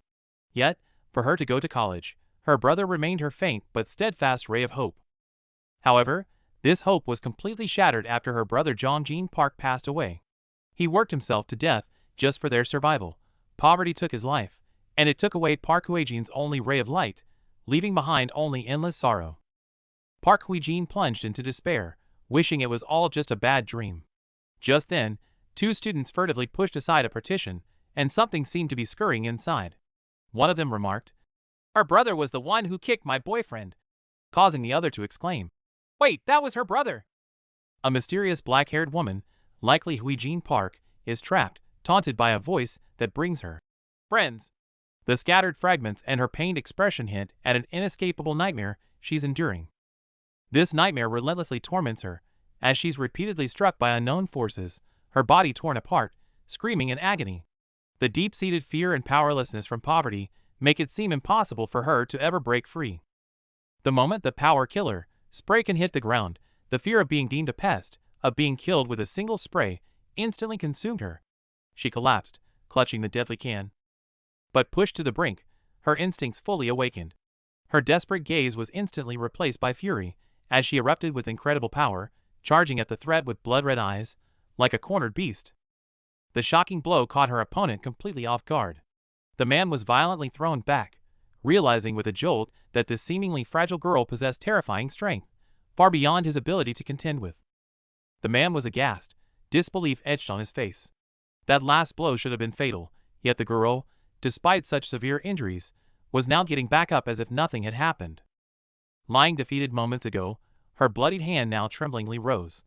Such a deep wound, yet it healed instantly. The man was utterly stunned, watching the scene unfold with disbelief. Just then, our boy Suchin arrived. Seeing Hwi-jin's bloodied hands, he anxiously asked about her condition. Hwi-jin calmly replied, "I'm fine. I heal quick." Watching her wounds rapidly heal, Hwi-jin's eyes were tearful yet held a hint of self-deprecation. Perhaps this quick healing ability was more like an inescapable cockroach fate for her. The battlefield is reaching a fever pitch. Pinched by a massive insect limb, the enemy sneers with malice, hurling insults and calling Hwi-jin a stinking cockroach. Fueled by the hateful slurs, Hwi-jin snaps. Her relentless assault is so overwhelming that even our boy can only watch in shock, feeling the suffocating pressure of her rage. Our boy is struggling to find his footing amidst the chaos. Meanwhile, the villain grows desperate. Hwi-jin is moving far too fast for him to land even a single clean blow. Backed into a corner and suspended in midair, the enemy desperately hunts for an opening. In a flash, massive insect limbs sweep across the warehouse, turning it into a deadly arena. With a series of heavy impacts, Hwi-jin stands firm, her hands stained with blood but her eyes cold. Just as victory seemed certain, the enemy lets out a bone-chilling sneer. Disaster strikes? A calculated blow shatters their defense. Our boy watches in horror as Huijin collapses into a pool of blood, while the villain arrogantly declares her end. But at the height of the villain's triumph, a strange green current erupts. A blinding flash consumes the room. Is this a desperate counterattack, or has a far greater disaster just arrived? The battle intensified, and a fighter, likely our boy, suddenly unleashed dazzling green wings from his back. Meanwhile, the masked monster coldly mused about the transformation triggered after killing the roach girl, wondering if it meant there were other ways to evolve besides beating. Excited by this unconventional evolution, the masked monster roared and lunged at his prey, eager to personally discover what kind of evolution consuming different prey would bring. No sooner had he spoken than he charged forward, landing a devastating blow on our boy. A fierce shockwave erupted instantly, blurring everything around them. Despite the searing pain in his neck, our boy fiercely retaliated, pushing his opponent back with a powerful counterattack. The masked monster slumped to the ground in pain, his massive insected structure emerging from his back. He thought the blow should have incapacitated his opponent. Yet, his own distorted face and continuously mutating body hinted that things were not so simple. Just as the masked monster thought victory was assured, our boy charged again, his weapon glowing with a vibrant green light. The masked monster struggled in agony, realizing that these creatures, transformed by jungle juice, still retained their full intellect and reason. Facing our boy's fierce assault, the masked monster stomped his foot, his eyes gleaming with savagery. "Kill or be killed," he snarled, even observing that our boy, driven by his powerful instincts, seemed to be slowly losing his humanity. The chilling declaration made our boy tremble internally, but he had no time to ponder. The masked monster attacked again from above, his massive insected tail whizzing through the air as our boy narrowly dodged the assault. In a critical moment, our boy swiftly counterattacked, slamming his weapon into the ground. A surge of green energy erupted, shaking the entire space as if to engulf all evil. The battle reaches a fever pitch. As the enemy dives in with a monstrous snarl, our boy moves like lightning, catching him completely off guard from behind. Beyond agile flight and compound vision, the Dragonfly possesses a terrifying weapon, mandibles designed to pulverize. Under this raw power, the once arrogant enemy can only scream in agony. This incredible power comes from the defense mechanism. Professor G once taught that while humans use reason to balance instinct, this mechanism is meant to shatter that equilibrium and unleash the inner beast. However, this power is a double-edged sword. If reason is swallowed by instinct, one falls into a state of uncontrollable madness. Looking at our boy's glowing eyes, it's clear he's crossed that dangerous line. The roles of predator and prey flip in an instant. Through the eyes of insect instinct, the formidable opponent is now nothing more than a victim. The villain finally realizes he's hunted the wrong prey. A rare, savage grin creeps across our boy's face as he loses himself in the thrill of the hunt. Even as the enemy begins to break and plead for mercy, the lethal onslaught shows no sign of stopping. Amidst the sickening sound of impact, our boy pins his foe to the ground in a mindless rage. Spattered blood marks the end of this one-sided slaughter, but where will this loss of self lead him next? With a powerful impact, an unknown black-haired character is brutally pinned down by giant insect-like structures. Strange energy spews from his mouth, and blood stains his neck and face, indicating an extremely cruel assault. He collapses in pain, green wing-like energy bursting from his back. Just then, the silver-haired breeder with the whip appears. Looking at his fallen hound, he irritably asks, "What kind of a hunt would this be if I let the game eat my hound?" The breeder binds his hound with the silver whip, grumbling, "After all the trouble I put into raising him for my pack, you've rendered him useless, and I'll have to take him back myself." However, as he steps over another fallen black-haired character, likely Suchin, he pauses, a curious smile spreading across his face. How intriguing. I never expected to find a specimen as interesting as Gaeon Sin, especially not at Nest. While another Nest team searches for their trapped comrade in the rainy night, the breeder grins, grabbing our boy Suchin, deciding to keep him for himself and transform him into a monster. He then traps him in a transparent sphere. The team, led by the orange-helmeted member, finally traces the signal to a brick warehouse named Natural Life. An ominous feeling hangs in the air, leaving them deeply unsettled. Outside the Nest campus in the rainy night, Professor G anxiously directs medics this way.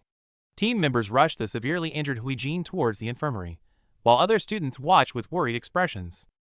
Professor G, seeing Huijin's critical state, grimly questions them. The team reports they went to the warehouse searching for jungle juice and encountered another powerful insect human. In the pouring rain, the tension hits a breaking point. Professor G grabs our boy by the collar, demanding to know why the mission ended in such a tragedy. Drenched and silent, our guy can only stare back with eyes full of suppressed pain. Amidst the chaos, other nest members arrive on the scene. Professor Yu steps forward, calmly asking our boy to set his companion down so she can assess the situation. Professor Yu reaches out as a mysterious cyan glow emanates from her palms. Her complex is incredibly rare, a hybrid of a firefly and cordyceps fungus, prized throughout Nest for its supreme healing power. As the light flares in the rain, powerful healing energy begins to cover Huijin's broken body. Our boy watches intently, barely daring to breathe, silently praying for a miracle to happen. Under the healing glow, Huijin's horrific wounds actually begin to close. Watching the energy particles dance over her injuries, the despair on our boy's face finally cracks as he asks if this means she can be saved. But Professor Yu's words cruelly crush that hope. She reveals that it's too late. Huijin's heart stopped long ago. She can mend the flesh, but she cannot bring back the dead. Looking at his lifeless friend, our boy completely breaks down. The harsh reality leaves everyone in stunned silence. Our boy collapses in the mud, staring powerlessly at the cold body of his friend. The battle is over, but this irreversible loss may leave a permanent scar on his soul. The heavy rain beats down on the devastated group as they stare at Huijin's lifeless body. Our boy holds her tightly, refusing to let go even when someone tries to pull him away. Memories come rushing back. The harsh days of struggling in poverty and Huijin's past complaints about hating disgusting bugs pierce his heart like a knife. But they also share dreams of a better future. Even despised bugs have moments of breathtaking beauty when they shed their skin. To each other, they were the light in the dark. As long as I'm here, I'll always catch those annoying bugs for you. That simple, playful promise became the very reason they fought to survive against all odds. Back in reality, our boy grips her wrist tightly, desperately calling her name. To everyone's shock, a miracle unfolds. It's the most mysterious stage of an insect's life metamorphosis.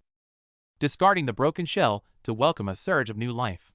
Amidst the dazzling glow, a powerful energy bursts forth, driving away the cold, relentless rain. A brilliant beam of light pierces the dark clouds as their hands clasp tightly together.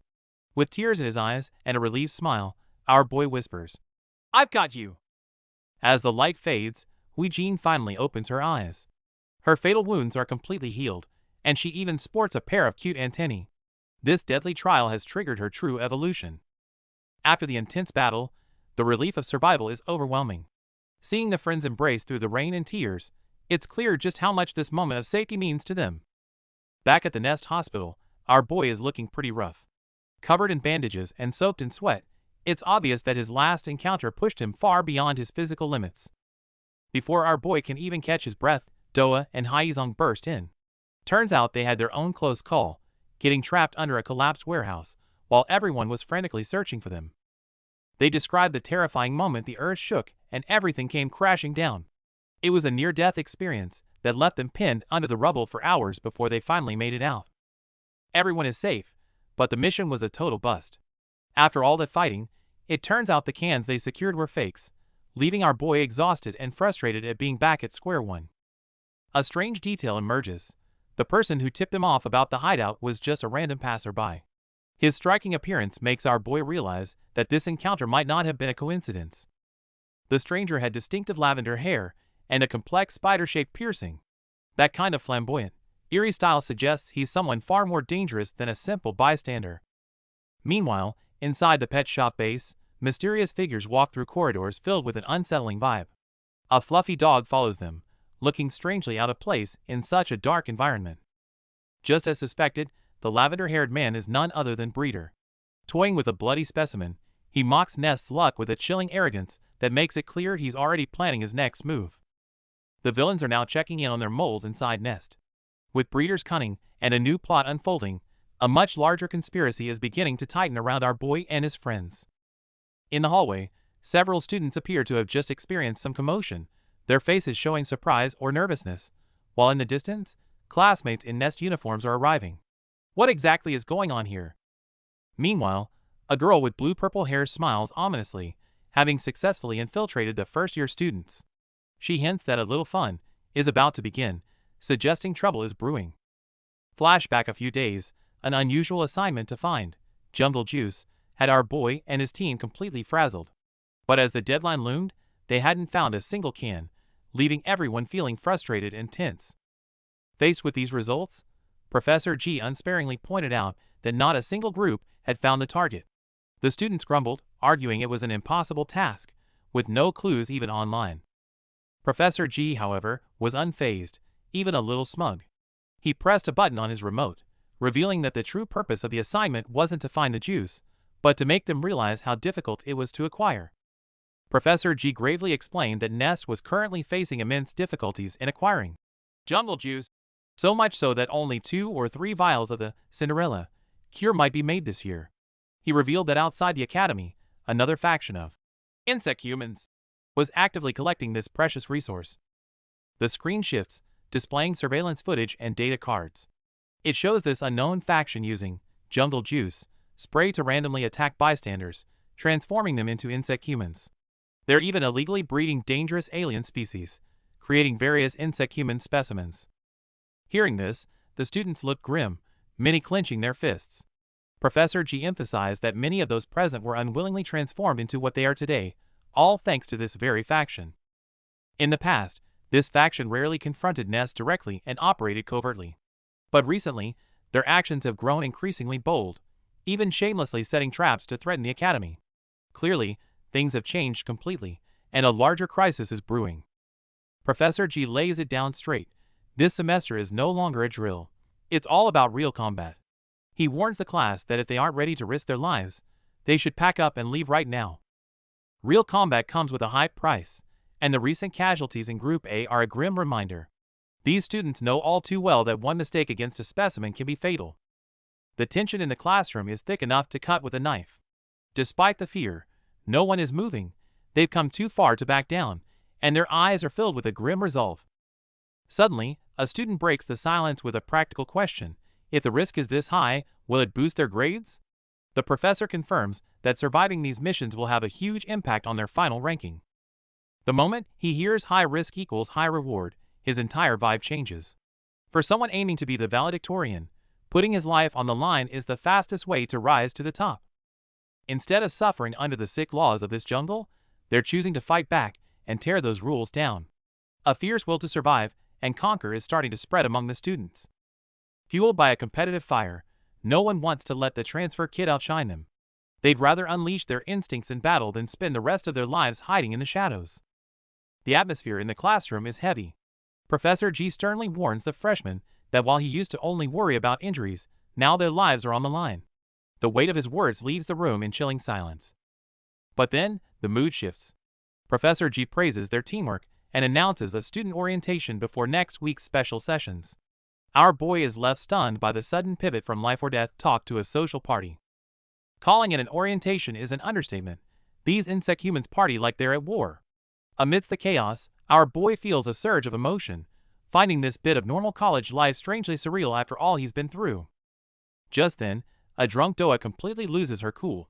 Usually stoic, she becomes wildly energetic after a few drinks, even picking fights with her classmates. Her explosive outbursts leave everyone around her in a state of pure shock. As Doa acts out, Haizong explains to our boy that this is actually her peculiar way of showing affection. Having lacked social contact growing up, she simply doesn't know how to interact normally and resorts to this violent enthusiasm. While everyone else is busy avoiding the violent drunk, a mysterious guy steps forward and invites Doa for a drink. Our boy and his friends watch in disbelief, wondering who this guy is and why he's brave enough to approach her. Surprisingly, Doa doesn't attack. Instead, she gets incredibly excited and clings to the man like a totally different person. As she happily drags him away, our boy is left utterly confused by this unexpected turn of events. While everyone is having a good time at the orientation party, our boy's insect instincts suddenly scream danger, sending a chill straight down his spine. Outside in the dark, a mysterious hooded creep who sneaked into the academy spots a defenseless Doa. Seeing his prey, he leans in with nasty intentions. Just before the creep can lay a finger on her, his wrist is caught in a vice grip. Our boy arrives just in time, absolutely furious at the scene before him. Meanwhile at the villain's base, a minion asks the breeder if their target is the Dragonfly. The breeder just laughs, his eyes glowing with a sinister green fire. The breeder reveals he isn't after our boy yet. His real target is a specimen he has been raising for a long time, which happens to be Doa. Back to the confrontation, the creep tries to play it off as a joke, teasing if our boy is her boyfriend. But Suchin isn't having it, firmly grabbing his collar and shutting down his criminal nonsense. Facing the intruder head-on, our boy lunges forward and grabs him by the collar, warning the guy to stop getting in his way and get lost. But things take a sharp turn as black, feather-like objects fill the air. Before our boy can react, his hand is sliced open by these razor-sharp barbs. It turns out the opponent possesses the power of the Goliath bird-eater tarantula. The feathers are actually stinging hairs used as a deadly defense mechanism. With Doa bound and about to be taken away, our boy struggles against the pain. Despite his injuries, he refuses to back down while his friend is in danger. Mocking our boy for being out of his league, the hooded attacker dashes forward again with beast-like speed, forcing Suchin into a desperate defense. In the heat of battle, our boy's insect instincts fully kick in. With his green eyes turning into sharp slits, he feels his full power surging back into his veins. Although our boy regains his footing and counterattacks, the villain remains unfazed. Behind that arrogant smirk lies the true horror of the spider's biological arsenal. The stinging hairs swarm through the air like guided missiles. No matter how fast our boy flies, he can't escape the relentless barrage of sharp barbs. Battered and bruised, our boy is slammed into the ground. Facing such overwhelming odds, he realizes that saving Doa alone might be an impossible task. Under the deep night sky, the hooded mysterious figure wears a contemptuous smirk. His vertical purple pupils gleam with malice, hinting at a sinister plan in motion. Meanwhile, in the brightly lit restaurant, the atmosphere is heavy. Huijin stares at her drink, wondering how to get a moment alone with our boy, only to realize he's been gone for a while. Before Huijin can process her thoughts, a frantic Haizang rushes over. The group realizes with horror that not only is Suchin missing, but Doa hasn't been seen for over an hour. The scene shifts to the forest, where our boy is being ambushed. Faced with the mysterious man's explosive power, Suchin is sent spiraling into the air, struggling to regain his footing. Our boy tries to gain an altitude advantage, but his hand is sliced by the enemy's stinging hairs. The unfamiliar attack leaves his whole body stinging as he crashes toward the ground. Pushing through the pain, our boy is horrified to see Doa bound to a tree with thick white threads. Seeing his unconscious teammate, he realizes there is no turning back now. The villain mocks him for interfering, threatening the peaceful life he's built. But for our boy, his friends are the red line. He won't let anyone ruin what he fights to protect. In this moment, our boy's eyes turn cold. With a flash of greenish lightning, he spreads his wings and dives, now viewing his opponent as nothing more than prey to be hunted. Professor G's face is grim as he ponders the delicate balance between human reason and insect instincts. He firmly declares that to protect this balance, someone must be hunted down. Just then, a mysterious hooded figure appears with a mocking smile, proclaiming that only by breaking the balance of reason and fully unleashing one's animal instincts can true power be achieved. The tension is thick as Junhyang struggles in pain, clutching his collar, while Doa stands guard. Just as they're whispering, a sudden sound at the door puts them both on high alert. It turns out to be just a girl announcing lunchtime. Suddenly, our boy finds himself in the middle of a bustling cafeteria, completely bewildered by the sudden change in scenery. Taking in the warm yet unfamiliar surroundings, our boy wonders where they've ended up. It turns out they're at the Angel Orphanage, a peaceful sanctuary far away from the chaos. As she eats, Doa reveals a vulnerable side, telling our boy that this countryside orphanage is her childhood home. The old brick building holds the weight of all her early memories. The kids are fascinated by Doa's tale, poking and prodding it like a new toy. To keep them calm, she has to pretend it's fake, leaving our boy watching the awkward scene. Despite her growing irritation at the kids' constant touching, Doa keeps her cool for their sake. Eventually, she hits her limit and makes a hasty retreat, leaving a shattered window behind. A kind elderly caretaker approaches our boy, offering a tray of food and telling him to feel at home. His gentle demeanor helps our boy finally start to relax in this strange place. The caretaker explains that Junhyang was the one who brought them here last night. It turns out he and Doa grew up together as childhood friends, a fact that leaves our boy stunned. Junhyang has already left, leaving our boy confused about his true intentions. Meanwhile, the caretaker asks if Doa is being bullied at school, which earns a silent, awkward smile from our boy. Our boy is deep in thought, face flushed, seemingly recalling something. He's worried about Doa, remembering how fragile she was as a child. The scene shifts to Doa herself. She sits on the bed, arms crossed, leaning forward with a wary expression, clearly uneasy. The dialogue mentions everyone's shock when she appeared with a strange tale, a lingering shadow in her mind. The flashback continues. Young Doa is leaving school, happily waving goodbye to a friend. But just as she steps out of the school gates, a familiar and terrifying figure slowly approaches her. It's none other than her father, wearing an electronic ankle monitor. He menacingly forces Doa to go home and tell them he's back, his tone full of threats. Doa trembles in fear, trying to refuse, but her father's escalating threats overwhelm her. As he raises his hand to strike, she can only recoil in despair, unable to resist. The flashback abruptly ends. Adult Doa bites her lip, curled up on the ground, her tail hanging limply behind her. This place has brought back too many painful memories, tormenting her. Meanwhile, our boy is chatting with a gray-haired man, who kindly asks if he should head back and offers to bring his clothes. Just then, a little girl excitedly runs over, inviting our boy to draw with her. It turns out the little girl, Yerim, finds our boy quite handsome and wants to play with him. Though a bit confused, he decides to humor her for a while. Yerim innocently wishes for such beautiful wings, thinking they'd be cool. Our boy, however, looks pensive. To him, having insect wings only brings disgust and rejection. But then Yerim changes her tune, saying she loves dragonflies because they eat over 200 mosquitoes a day, making them superheroes. Our boy is moved by this. Perhaps his own dragonfly powers aren't so bad after all. Our boy Junhyang receives a sketchbook from a young girl as a parting gift. Feeling a rare sense of peace, he prepares to head back to campus with Doa. Meanwhile, in a chilling basement, villains prepare a captive for departure. They cold-bloodedly administer anesthetics, treating the girl like mere inventory.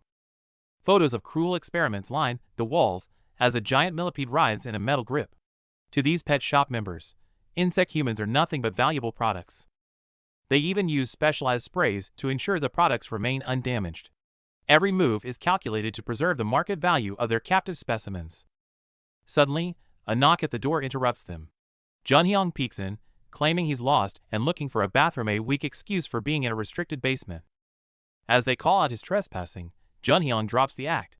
He coldly admits his intent, and the confrontation explodes into a chaotic cloud of purple gas. Amidst the struggle, Junhyang reveals the sketchbook. It turns out the children saw everything, capturing the villain's dark deeds in their innocent drawings. Recalling Doa's suffering, Junhyang's gaze turns ice cold. He declares that while he respects humans, these monsters don't deserve an ounce of his mercy. A curious child discovered a strange drawing at the orphanage, the symbols within leaving him deeply puzzled. Searching for the lady and little girl from the drawing, he knocked on a wall marked with a warning sign, uncovering a secret room. As he tried to enter, another crying child attempted to stop him. Driven by curiosity, he pushed the door open, revealing a deep, bottomless basement. He couldn't help but wonder, why would an orphanage have such a hidden place? Meanwhile, a seemingly calm black-haired boy watched it all from a distance. Seeing the curious child trespass into the restricted area, he merely sighed, "Well, I warned him." Upon entering the secret room, the curious child discovered not only strange glowing drawings, but also a group of mysterious figures in white robes. He was clearly in deep trouble. Caught in a sudden ambush, Junhyang Lee is struggling to keep up. The enemy's coordinated strikes are relentless, and a powerful blow sends him reeling backward as the situation turns dire. In this life-or-death moment, he desperately looks for an opening. But the enemy's blades follow his every move, refusing to give him even a second to catch his breath. The villain wears a twisted smirk, admitting he once considered recruiting Junhyang. But now, he's decided that a dead body would be far more useful to his cause. The scene shifts to a quieter moment. Junhyang brings some clothes to Doa. Despite his usual cold exterior, there's a faint, uncharacteristic trace of concern in his eyes. Suddenly, a massive tremor from the basement catches them off guard. Doa's scorpion instincts flare up, sensing a growing, sinister presence deep within the facility. Junhyang grabs Doa, demanding she remember her life before becoming an insect human. He's trying to pull her back to reality, urging her not to lose herself to the monster within. Agonizing memories flood back as Doa recalls her abusive father. In her past, he was a demon who crushed her spirit, leaving her trembling and utterly helpless in the face of his cruelty. Junhyung recalls wanting to kill that man for her sake. However, he realized that unless Doa found her own strength, removing one scumbag wouldn't fix the root of her deep-seated trauma. Watching the falling feathers, Junhyung sinks into deep thought. He realizes that saving someone isn't just about violence, it's about mending a heart that was broken long ago. Looking at the modified girl on the table, Doa recalls her own painful past. The hooded man seizes the chance, claiming that this mutation is their only salvation. Fueled by the villain's words, her darkest memories resurface. Back then, awakening her terrifying insect power was the only way she could stop her abusive father and end the nightmare. Pointing to the helpless orphans, he holds up the mysterious spray, shamelessly declaring that this forced mutation is their only way out.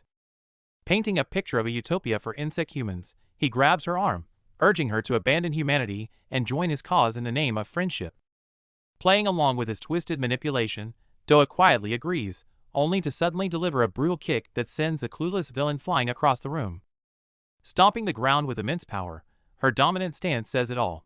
She is entirely done with these sick mind games, and now it's payback time. Meanwhile, fed up with the villain's stubbornness, Doa scoffs and delivers a fierce flying kick, determined to beat some sense into him once and for all. Back at the main battlefield, the professors face a massive mosquito swarm. Refusing to waste time, our boy spreads his wings and dives straight toward the enemy's core. However, a smirking villain blocks the way, taunting that the little girl has already been moved elsewhere. He tries to crush our guy's hope with pure despair. Little does the villain know, those words only trigger a memory. The girl once innocently said that a dragonfly, which eats hundreds of mosquitoes daily, is basically a superhero. Entrusted with such pure faith, there's no way our boy is backing down. Facing these mosquito monsters, his apex predator instincts awaken, unleashing the ultimate natural fear. With a sonic boom, our guy crashes onto a black container like a meteor. The immense impact instantly blows away all the surrounding guards. Just as he tries to break open the box, a purple mutant ambushes him. The enemy's blinding speed and relentless strikes leave our boy instantly wounded. Despite the deadly pursuit, our boy doesn't panic. He takes the heavy hit head-on, while his dragonfly wings erupt with dazzling energy. The real counterattack is just beginning. To reach the scene in time, our boy pushes his flight speed to the max. Despite the harsh wind bringing him to tears, he fights through the pain and keeps soaring forward. On the other battlefield, Doa faces off against her former ally. The villain thought he could easily talk her into surrendering, but now realizes force is his only option. The villain fires a barrage of stingers, but Doa effortlessly dodges with her insane agility. She counters with a heavy punch to his face, mocking his cheap tricks. Realizing his stingers can't pierce her exoskeleton, the villain fiercely counters with a heavy punch of his own. The brutal hand-to-hand combat instantly escalates the fight. But Doa is clearly on another level. With a furious roar, she violently slams him into the ground, arrogantly claiming she went easy on him after the brutal takedown. Just as she takes a breather, the sneaky bastard hijacks a car and speeds off with the hostage. Furious, Doa sprints desperately after them, screaming curses. Smugly speeding away, the villain assumes no one on foot can catch a car. But suddenly, our boy shoots past like a meteor and locks onto the vehicle. The real show is just beginning. With a deafening crash, the speeding car is violently intercepted and flipped. Seeing the wreckage, Doa is completely enraged, unleashing an overwhelming aura. Trapped inside the wrecked car, our boy is injured but lucky to be alive. Meanwhile, Junhyun looks down mockingly, marveling at her terrifying destructive power. Ignoring his taunts, Doa tanks a heavy kick and immediately counters with a brutal punch straight to Junhyung's face, aiming to end this fight right now. Giving him no room to breathe, she leaps into the air and delivers a devastating axe kick, slamming Junhyung into the ground with terrifying force. Sliding to a halt, Junhyung calmly rips the tape off his mouth. With a terrifying facial mutation, he reveals razor-sharp fangs, preparing to unleash his true trump card. He finally reveals his terrifying hybrid powers of a tarantula and a black mamba. A massive shadowy snake materializes, lunging ruthlessly at Doa with its jaws wide open. Caught off guard, Doa is brutally bitten by the venomous fangs. As the deadly toxin spreads and blurs her vision, the villain smirks, coldly watching his prey struggle. With a massive crash, our boy violently rips open the wrecked car's roof. Doa awakens from her anesthesia just in time to see him fiercely fighting off the enemies to save her. Facing a high-speed attack from a familiar foe, our boy doesn't back down. Spreading his glowing wings, he charges forward and instantly blasts the enemies away with a fierce strike. Seeing his comrades wiped out, the remaining villain isn't panicked at all. Instead, he arrogantly taunts our boy, certain that his lethal venom will keep him completely out of reach. The villain's relentless venom attacks leave our boy battered and bleeding. But instead of falling, his eyes glow with a fierce green light as he clenches his fists, ready to flip the script. Seeing his target's resolve, the villain takes to the sky. He dive bombs from above, unleashing a massive barrage of venomous stingers to completely crush our guy on the ground. Even a slight graze from the stingers causes agonizing, burning pain. The villain takes full advantage, raining down attacks while mocking our boy's complete lack of venom tolerance. But before the villain can finish his taunts, our boy powers straight through the venomous rain. With zero hesitation, he delivers a brutal headbutt, sending them both crashing down like a meteor. Facing a hail of venomous stingers, our boy doesn't back down. Relying on his incredible dynamic vision, he spots a split-second opening in the chaos and dives right in. His new goggles perfectly block the wind and dust. With nothing holding him back, he goes full throttle and lands a devastating flying kick right on the villain's face, turning the tide. Just as he's about to finish the fight, Lee Junhyang refuses to go down. He unleashes his terrifying Black Mamba instincts, launching a vicious counterattack at lightning speed. Our boy barely dodges the deadly fangs. Meanwhile, an unhinged Junhyang roars at him to stay out of his way, claiming no one else understands the true pain of being weak. A tragic flashback hits. Young Junhyang watches helplessly from behind a door as his sick mother is cornered by loan sharks. Her desperate pleas only earn her a brutal slap and vicious insults. Even though the brave kid rushes in to protect his mom, his tiny fists are completely useless against the absolute violence of the thugs. In the end, his mother passes away. Standing over her, Junhyang's mind is completely broken. If only he had power sooner. In this cruel world, a life without power is nothing but a tragedy.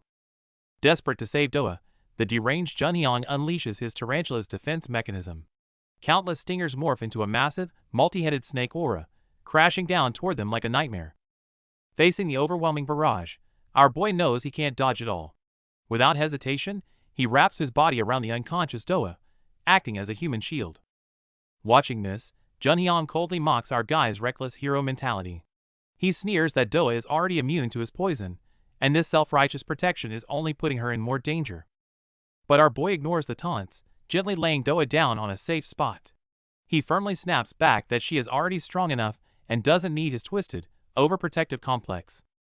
Clearly struck a nerve, the enraged Junhyang lunges down with his massive Black Mamba aura. He arrogantly declares that in the face of his absolute speed, our guy has zero chance of winning. But the very next second, the villain is left utterly dumbfounded. Our boy's compound eyes gleam as he transforms into a green flash, effortlessly dodging the fatal ambush. It isn't prediction, it's pure speed domination. Facing a tough enemy, our boy fully unleashes his dragonfly hunting instincts. He dive bombs at lightning speed, completely cutting off every escape route for his prey. The villain can't even process this insane speed. Mocking the enemy for being the true weakling, our guy slams him ruthlessly into the ground with overwhelming force. With a massive crash, the battle finally ends.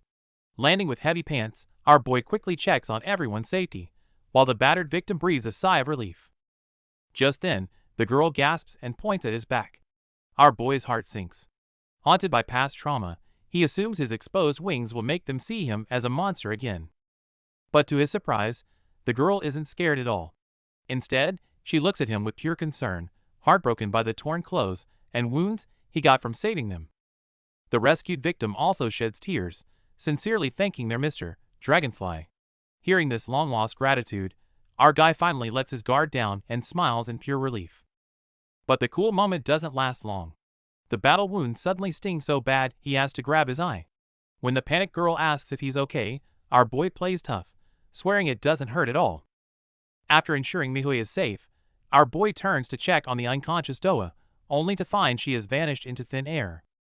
Just as confusion sets in, a sudden attack comes from behind. Our boy quickly shields Mihui, but the attacker instantly disappears like a ghost. Turns out, the attacker is the breeder's transporter. He snatches Doa, revealing that the breeder expected Junhyang to fail, and sent him to drag her back for a cruel feed training.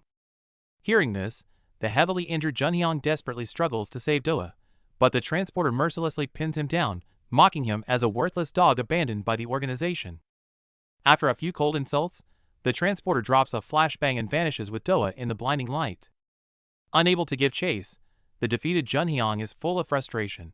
He turns to our boy, desperate to know if he has any idea where they went. Putting past grudges aside, our guy answers with a determined look, promising that he knows exactly how to track them down. Meanwhile, in an unknown base, Doa finally wakes up. Standing right behind her is the chilling transporter, ready to make his next move. Trapped in the pet shop's secret greenhouse, Doa refuses to break. When asked to switch sides, she gives them a furious, unfiltered rejection. But the twisted executive, Breeder, isn't mad at all. He actually loves her rebellious spirit, snapping his fingers as a henchman serves up a sizzling, mouth-watering steak. Slicing the meat, Breeder casually suggests they chat over lunch. He claims the food isn't drugged, insisting that all living creatures are ultimately driven by raw appetite. Petting his dog, he hints that a little treat can turn the fiercest beast into a loyal hound. Yet Doa clenches her jaw, refusing to take a single bite. Seeing her stubbornness, Breeder's smile turns sinister. He taunts her by revealing that they went through a lot of trouble to prepare the special ingredients for this very meal. Realizing what the meat might be, Doa is horrified. She screams and struggles frantically against her bindings, but Breeder coldly laughs, mocking that eating isn't her choice to make.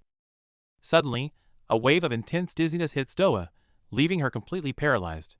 Just then, the traitor Gaeon steps out of the shadows, catching the weakened girl from behind. Taking in the chaotic scene, Gaeon glares coldly at Breeder, warning him that whatever he called her here to see better be worth her time. Smirking, Breeder proudly explains his feed training. By getting insect humans addicted to this special meat, he can shatter their willpower and brainwash them into obedient monsters. Leaning into the helpless prey, Gaeon whispers, like a devil in Doa's ear, tempting her with this twisted power. Our fierce girl is truly backed into a terrifying corner. Deep in the underground base, the villains are using glowing, eerie chunks of meat to cruelly brainwash the captured insect humans. Even though the victims remain conscious, one bite of this meat turns them into out-of-control monsters, who see their former friends as tasty snacks.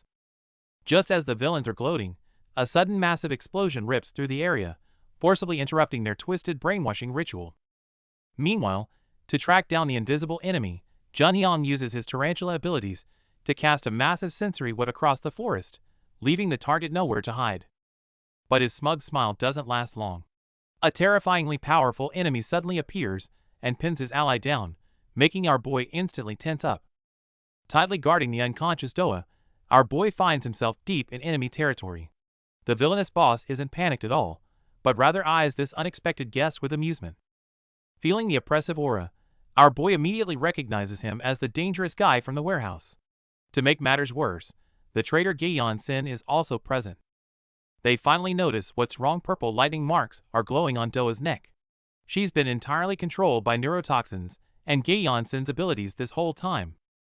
To completely break Doa's will, the villains use a cruel feeding method, forcing her to consume insect human flesh to turn her into an addicted slave. Unable to watch his companion suffer, the collaborator who made a deal with the villains finally snaps, furiously demanding why they broke their promise to spare the orphanage. Unfazed by the threat, the villain simply puts on a mocking smile and pulls out a tablet, offering him a virtual tour of their so-called secret breeding lab. The screen reveals a horrifying truth. The innocent orphanage children have been mutated into cannibalistic monsters. The villain twistedly calls this gruesome torture perfect training. Realizing he's been completely played, the collaborator loses his mind. Roaring with fury, his eyes glow purple as he launches a suicidal charge at the scumbags. Just as his strike is about to land, the brainwashed Doa is thrown in front as a living shield. With a terrifying spitting kick, she shatters his fangs instantly. Stunned by Doa's overwhelming power, the collaborator learns the dark truth. The villain altered her nervous system, using a force doping method to completely uncap her deadly scorpion instincts. Doa unleashes the absolute power of the Emperor Scorpion. Her hardened exoskeleton forms a devastating gauntlet, ready to crush anything in her path. The two clash in an explosive burst of energy. Our boy is knocked back, completely overwhelmed by Doa's terrifying, uncontrolled strength. Watching from the sidelines, the villain gloats. He used venom to trigger Doa's deepest trauma, turning her into a mindless predator to force a battle to the death. Doa! Snap out of it! Refusing to fight his friend, our boy desperately yells out, hoping to break through the villain's mind control. But in that moment of distraction, sticky spiderwebs suddenly bind his limbs. The villain smirks, mocking that a web is the perfect final resting place for a dragonfly. Pinned down and burning with rage, our boy furiously questions the mastermind. Why are you doing this? Why turn innocent kids into monsters? His sheer rage triggers his predatory instinct. The villain brushes off his charge, only to be struck in the face by a blindingly fast blow. The villain is completely stunned by this sudden burst of speed. But for our boy, this brutal counterattack to avenge his friends has only just begun. Our boy explodes with incredible speed, landing a heavy blow that triggers a massive energy blast. But instead of backing down, the sick creep actually smiles at the sheer violence. The tables turn in a flash. The breeder unleashes his water spider powers, ensnaring our boy in relentless streams. Watching him struggle, the twisted villain declares that wild prey is the most fun to tame. Weaving deadly webs, the breeder reveals his twisted obsession. But our boy isn't about to give up. Gritting his teeth against the crushing water pressure, he charges forward for another desperate strike. Suddenly, the rain turns into an inescapable cage. The breeder activates the ultimate defense mechanism. Invisible threads tighten in midair, leaving our boy trapped and struggling against the intense pull. Things get even worse as the breeder encases our boy's head in a water bubble, cutting off his oxygen. Watching his prey suffocate, the villain smugly shows off his absolute control over the water. The scene shifts back to a stunned Manhwa. Just moments ago, our boy stepped up during the deadly ambush, protecting her and gently draping his jacket over her shoulders before rushing off to fight. Staring at the wrecked van and feeling the warmth of the jacket, she finally realizes just how much danger the seemingly ordinary boy faced to save her life. Meanwhile, in another brutal battlefield, heavy punches collide with the sickening crunch of bones. Instead of feeling pain, the purple-haired villainess revels in the violent symphony, her smile growing utterly unhinged. With a terrifying dash, she unleashes a flurry of high-speed attacks. The black-haired guy is knocked to his knees, his body battered as if he's just been run over by a massive truck. But there's no time to breathe in this cruel fight. Just as he tries to get up, a white-haired figure descends from above, delivering a devastating dive kick straight to his face. On the battlefield, Junhyang is trapped in a relentless 1v3 nightmare. Facing overwhelming strikes from all sides, he can barely hold his ground. The attacker shows zero mercy. A devastating aerial blast followed by a frenzy of claw slashes aimed straight for his life, ready to tear him apart. A desperate cry for Junhyang pierces the chaos, but the enemy's lethal blow is already inches away. He's hanging by a thread against this brutal onslaught. The villains are so confident they actually start chatting, praising their test subjects' artificially enhanced combat power as if it's just a fun hunting game. Then, the sadistic breeder steps in with a twisted smile. Looking down at the battered and kneeling Junhyang, he mocks him for enduring so much pain just to save someone. The breeder keeps pushing his twisted ideology. Why cling to humanity? Let her become a feeding monster, and she'll thrive in our new, perfect world. Assuming Junhyang is completely broken, the villains coldly give the command to eat up, preparing to end this whole ordeal right here and now. Watching his companion about to turn into a monster, Junhyang mutters in agony that he only wanted her to be happy. The breeder mockingly agrees that this is exactly what happiness looks like. Hearing this absolute garbage triggers something deep inside Junhyang. He unleashes a massive burst of energy, roaring back that turning her into a mindless beast is the complete opposite of happiness. He knows the horrific price of mutation better than anyone. Tearing through his limits, he cries out the bitter truth. Once you become a monster, there's no one left by your side anymore. Rumors about his mother's death made Junhyang an outcast at the orphanage. Those malicious whispers dragged his childhood into absolute darkness. Until a girl, also covered in bandages, reached out to him with a bright smile. She became the only light in his gloomy life. But the warmth of memory fades fast against a cruel reality. Beaten and bloody, Junhyang collapses on the ground, completely at the villain's mercy. Watching his ally about to be force-fed mutant flesh, Junhyang pushes past his limits, firing off one last desperate stinger. Seeing the stinger miss its mark, the villain laughs, thinking he's too weak to even aim straight anymore. But he wasn't aiming for the meat at all. His brilliant feint distracts the enemy, creating the perfect opening for our boy's surprise attack.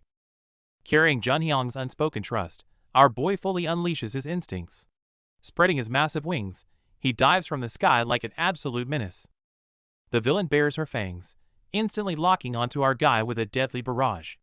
To save his friend, he'll have to break through this web of death first.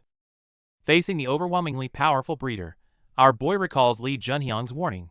His half-baked attacks won't even scratch a monster of this level. To save Doa, Junhyung gave him a crucial tip. Instead of throwing weak punches, he needs to reach maximum speed and charge with his entire body. In short, he has to turn his own body into a lethal sniper bullet aimed right at the enemy. Back in reality, our boy crouches and gathers power. With his reinforced wings and a perfect start, he breaks the sound barrier and explodes into a terrifying speed. At that moment, the arrogant breeder finally panics, feeling exactly like prey caught in a hunter's crosshairs. With a blinding flash, our boy slams into his target. Though it looks incredibly badass, this move is a double-edged sword. The extreme speed takes a massive toll on his body, meaning he can only fly straight without braking or turning. There's no turning back now. Our guy must bet absolutely everything on this one final, crushing impact. The mid-air clash pushes the villain to his limits. Barely surviving the impact with a web, he finds himself thrillingly challenged by our boy's monstrous strength. To end this once and for all, the villain unleashes the diving bell spider's ultimate defense, instantly trapping them both inside a massive sphere of water. Caught completely off guard, our boy is dragged into the deep water. Stripped of his strength in this hostile environment, he is effortlessly pinned down like helpless prey. Looking down at his defenseless prey, the villain arrogantly scripts the tragic ending. Once he drowns here, he'll wake up brainwashed as a mindless, bloodthirsty monster. Freezing water fills his lungs as his consciousness fades. Terrified by the thought of losing his last shred of humanity, our guy silently screams for help in total despair. Just in the nick of time, a terrifying surge of energy crashes down, completely shattering the indestructible water sphere in a single blow. The arrogant villain is left completely speechless. As the water clears, a warm hand reaches out to save him. Hearing a familiar voice teasing his near-drowning experience, our boy opens his eyes in pure disbelief to see Hui Jin. It turns out Hui Jin didn't waste a single second calling for backup. With Nest agents now swarming the night sky, the ultimate counterattack is finally about to begin. Facing the crisis, our boy recalls Professor Ma's tip. Nest security agents had tailed the traitor Gaeon Sin, which led them right to this spot. A few hours earlier, the trailing security agent was hiding in the shadows. But Gaeon seemingly vanished into thin air with a mysterious accomplice, leaving the agent completely baffled. Fortunately, the trail wasn't completely lost. Back in the present, our boy reassures Hui Jin that the innocent girl caught up in this mess is safely protected by Nest. Just as Hui Jin sighs in relief, danger strikes. Using his kinetic vision, our boy spots a deadly incoming threat and fiercely yanks Hui Jin back, narrowly dodging a high-speed crash. As the dust settles, the attacker is revealed to be their comrade Doa. Her purple glowing eyes prove she's being mind-controlled by venom, while the traitor Gaeon steps out with a wicked smirk. Seeing their friend turn into a ruthless puppet, the team knows words won't work. They grit their teeth and launch a blazing fast counterattack, trying to literally knock some sense into Doa. Gaeon isn't about to let that happen. Mocking their efforts, she fiercely intercepts the attack. Without hesitation, our boy spreads his dragonfly wings and dive bombs her, aiming to break the defense line. But it's a trap. Gaeon effortlessly deflects the strike and counters with her deadly marionette threads, snagging our boy's head. To make matters worse, the breeder's nightmarish diving bell spider defense mechanism is fully activated. Facing overwhelmingly powerful enemies, our boy is completely immobilized by their silk threads. The villains emit a dangerous aura, their strength seemingly rivaling even Professor G's. Realizing they can't win a direct fight, Suchin urges Hui Jin to escape with their allies while he buys time, but she immediately turns him down. Instead of backing down, Hui Jin flashes a confident smile.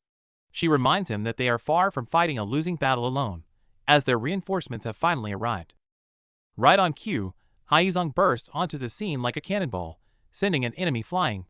Furious at the sight of his battered friends, he vows to make the attackers pay. Just as the purple-haired villain prepares to counterattack, she is caught off guard and tightly bound by a sudden web of silk. This unexpected crowd control leaves everyone stunned. It turns out that their allies have arrived just in time to repay a past debt. They not only suppress the enemy, but also successfully rescue the hostages, completely turning the tide. However, the purple-haired woman remains entirely unfazed by these little tricks. She scoffs at their efforts, seeing them merely as weak bugs waiting to be crushed at once. Before she can even make her move, a sudden explosion sweeps across the battlefield. From the roaring flames, a terrifyingly massive shadow slowly emerges, signaling that the real nightmare has just begun. Seeing his students pushed to the brink, the fiercely protective professor finally arrives. Radiating absolute murder, he coldly asks the villains, who wants to be turned to ash first. Unfazed by the enemies surrounding him, the professor stands firmly in front of the heavily injured kids. He makes it clear that he's completely sick of these freaks tormenting his students. Old grudges run deep. The professor threatens to burn Gaeon to a crisp, mocking the scar he gave her 5 years ago. Striking a nerve, she curses him out while holding her bleeding face. Furious, Gaeon spreads her wings and dives in for a deadly strike. But just as she's about to clash with the fiery professor, the blue-haired leader suddenly calls off the attack. Ignoring Gaeon's protests, the leader orders his men to drag her away by force. Seeing the enemy vanish in an instant, even the professor is caught slightly off guard by the sudden retreat. Playing the peacemaker, the blue-haired leader proposes a truce, offering to let them leave with the students. But before he can even finish his sentence, the hot-tempered professor lunges at him with a flaming punch. Confirming that this guy is the mastermind behind the tragedies, the professor goes all out. Driven by pure hatred, he unleashes a blazing assault, vowing to make the villain pay in blood for everything he's done. Facing such a formidable enemy, the professor goes all out, compressing the explosive energy to its absolute limit before unleashing a devastating blast to wipe the villain out. Blinding flames and terrifying heat sweep the battlefield. The relentless chain of explosions shows the students the professor's true, overwhelming power. However, just when everyone thinks the villain is cooked, the smoke clears to reveal the breeder completely unharmed behind a giant shell, casually mocking the professor's attack. Without missing a beat, the villain counterattacks. He summons a terrifying, massive insected beast that instantly knocks everyone back and snatches Doa in the chaos. Facing this nightmare-inducing giant centipede, despair sets in for the team. Sitting highly on the beast, the breeder arrogantly declares he'll spare their lives for today. After a few mocking parting words, the villain commands the beast to plunge into the earth, escaping through a massive tunnel and leaving the stunned team behind. Knowing innocent students are still trapped, our boy Suchin desperately tries to give chase, but collapses from utter exhaustion. The professor watches him fall, knowing it's a miracle the kid even lasted this long. After the fierce battle, even the strict Professor G has to admit our boy has serious potential. With everyone returning safely, the chaotic incident finally comes to an end. The recovery phase begins. Doa is already bouncing back and angrily demanding better food while the rescued kids are safely relocated to a new center. Though everyone is safe, Gaeon and the breeder have completely vanished, leaving a lingering threat. Meanwhile, Junhyang, the abandoned spy, reflects on his failed infiltration. Cut to the hospital room, where a heavily bandaged Junhyang is forced to share a space with the others. Seeing the former traitor, Haizong storms over, completely furious. Haizong aggressively grabs Junhyang, making our boy sweat drop in the background. Yet Junhyang stubbornly clings to his belief that weakness equals misery, which only pisses Haizong off more. Our boy stays completely calm despite Junhyang's extreme views. After surviving everything, he knows that true happiness and worth aren't solely defined by raw power. Junhyang is suddenly pulled into a painful memory. During his tragic childhood, he tried everything to protect his mother from an abusive thug, only to be cursed at and attacked. With a sickening crack, the abuser lands a brutal strike on his defenseless mother. This horrific moment is the exact tragedy that twisted Junhyang's view on power forever. Junhyang falls into a tragic childhood memory. He remembers his mother, covered in blood but still forcing a smile, promising him that they would always be happy.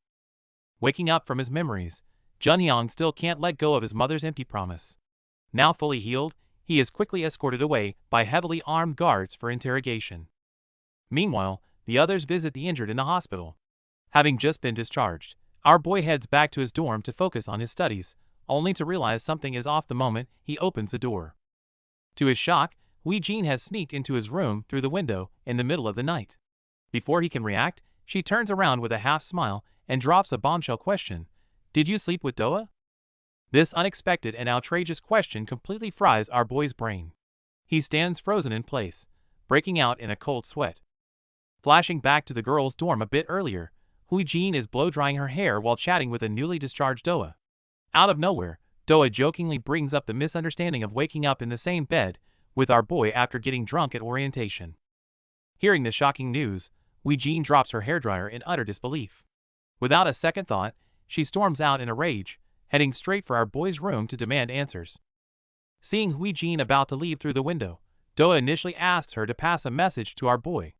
But remembering his heroic rescue, she blushes fiercely and decides to thank him herself later.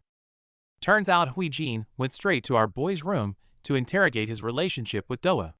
Facing her knuckle-cracking, sweet but deadly interrogation, our guy is instantly sweating bullets. Dropping to his knees to save his life, our guy frantically explains he's completely single and has never even held a girl's hand.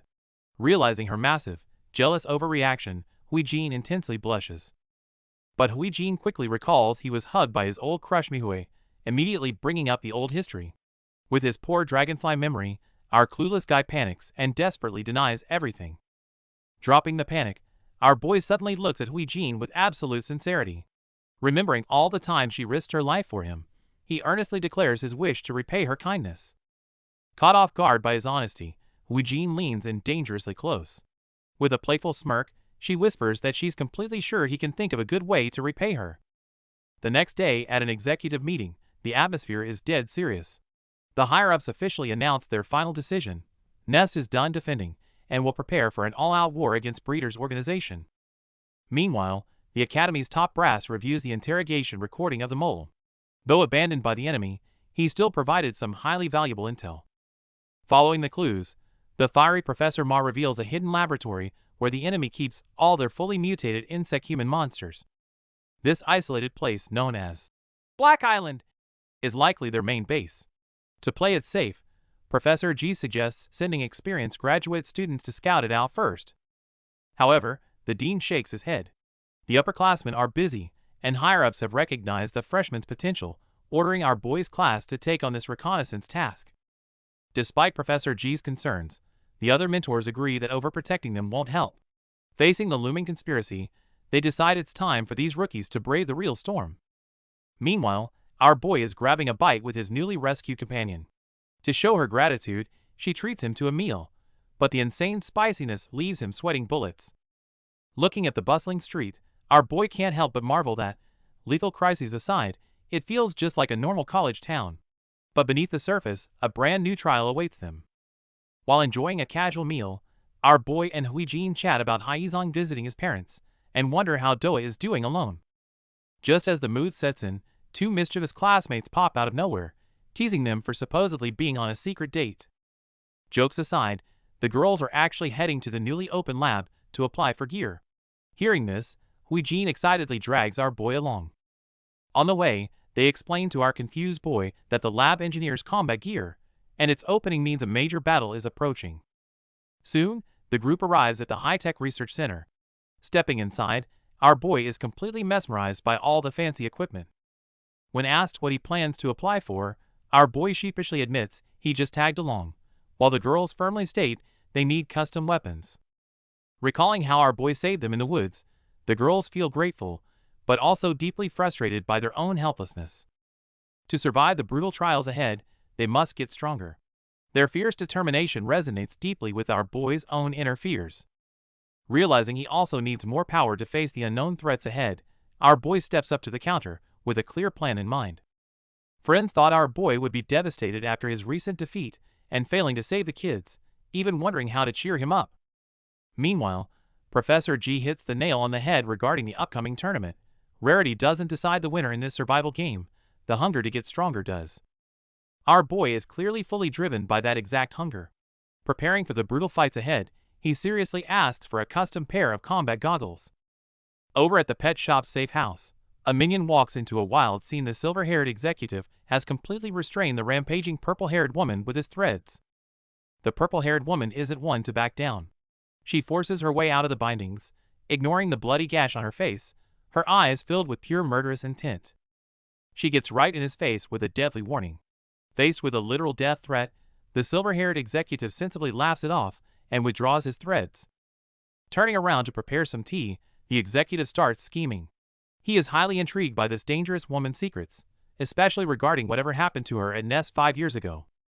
Haunted by the painful memory of Professor G calling her a monster, she sits down with a throbbing headache.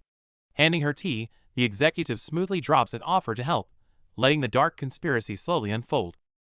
Meanwhile, the bound Gion is plotting against the academy with another villain.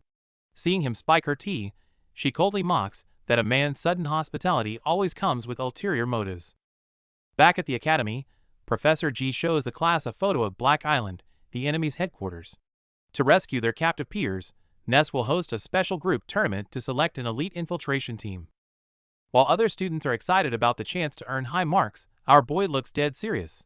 Everyone assumes he's worried about the victims, but his mind is actually entirely focused on his own grades. Having missed a class earlier to save Doa, he realizes his academic record is on the verge of ruin. Clutching his head in panic, he desperately vows to win this tournament at all costs. As Professor G brings up the bracket, the brutal rules are set. The class will be divided into 4 teams to fight it out, and only the ultimate victors will earn the right to step onto Black Island. The instructors announce the rules for the selection test. It's a 4-on-4 team battle using their insect abilities, but strictly no lethal moves. The victory condition is brutally simple. Each team must plant a flag to mark their base, and whoever steals the enemy's flag first wins. The students immediately catch on. This is a perfect simulation for the task force's real missions, hunting down enemy hideouts with 0 leads. Round 1 kicks off with Group A against Group B. Seeing our boy teamed up with the fierce Doa has the whole crowd hyped. As Group A quickly sets up their base flag, the match officially begins. On the screen, 2 girls from Group B immediately sprint toward their territory. They know finding a flag in a massive forest is useless. Instead, they plan to hunt down their opponents first, launching a swift aerial strike. But to their surprise, they walk right into a trap. Our boy apologizes politely, as his team instantly ambushes and ties them up, completely turning the tables. Facing a sudden and fierce attack, our boy and his partner barely manage to dodge. The opponent is using their spider abilities to swing a massive web like an iron mace. Unfazed by the heavy weapon, our boy uses his incredible dragonfly speed to counterattack. Thinking the slow mace is full of openings, his partner dives in for a combined strike. But they underestimated their opponents. Just as they close in, the other girl suddenly shoots out a barrage of tough silk threads, completely entangling our guy in midair. With no room to evade, our boy instinctively shields his partner as they crash down. The opponents pull the threads tight, using flawless teamwork to pin them. Watching from the sidelines, Professor G cracks a satisfied smile. He knows perfectly well that while our boy's team might be stronger individually, their teamwork still has a long way to go. The spectators watch in anticipation, completely hooked by the intense clash. After all, the battle to crown the strongest freshman insect has only just begun.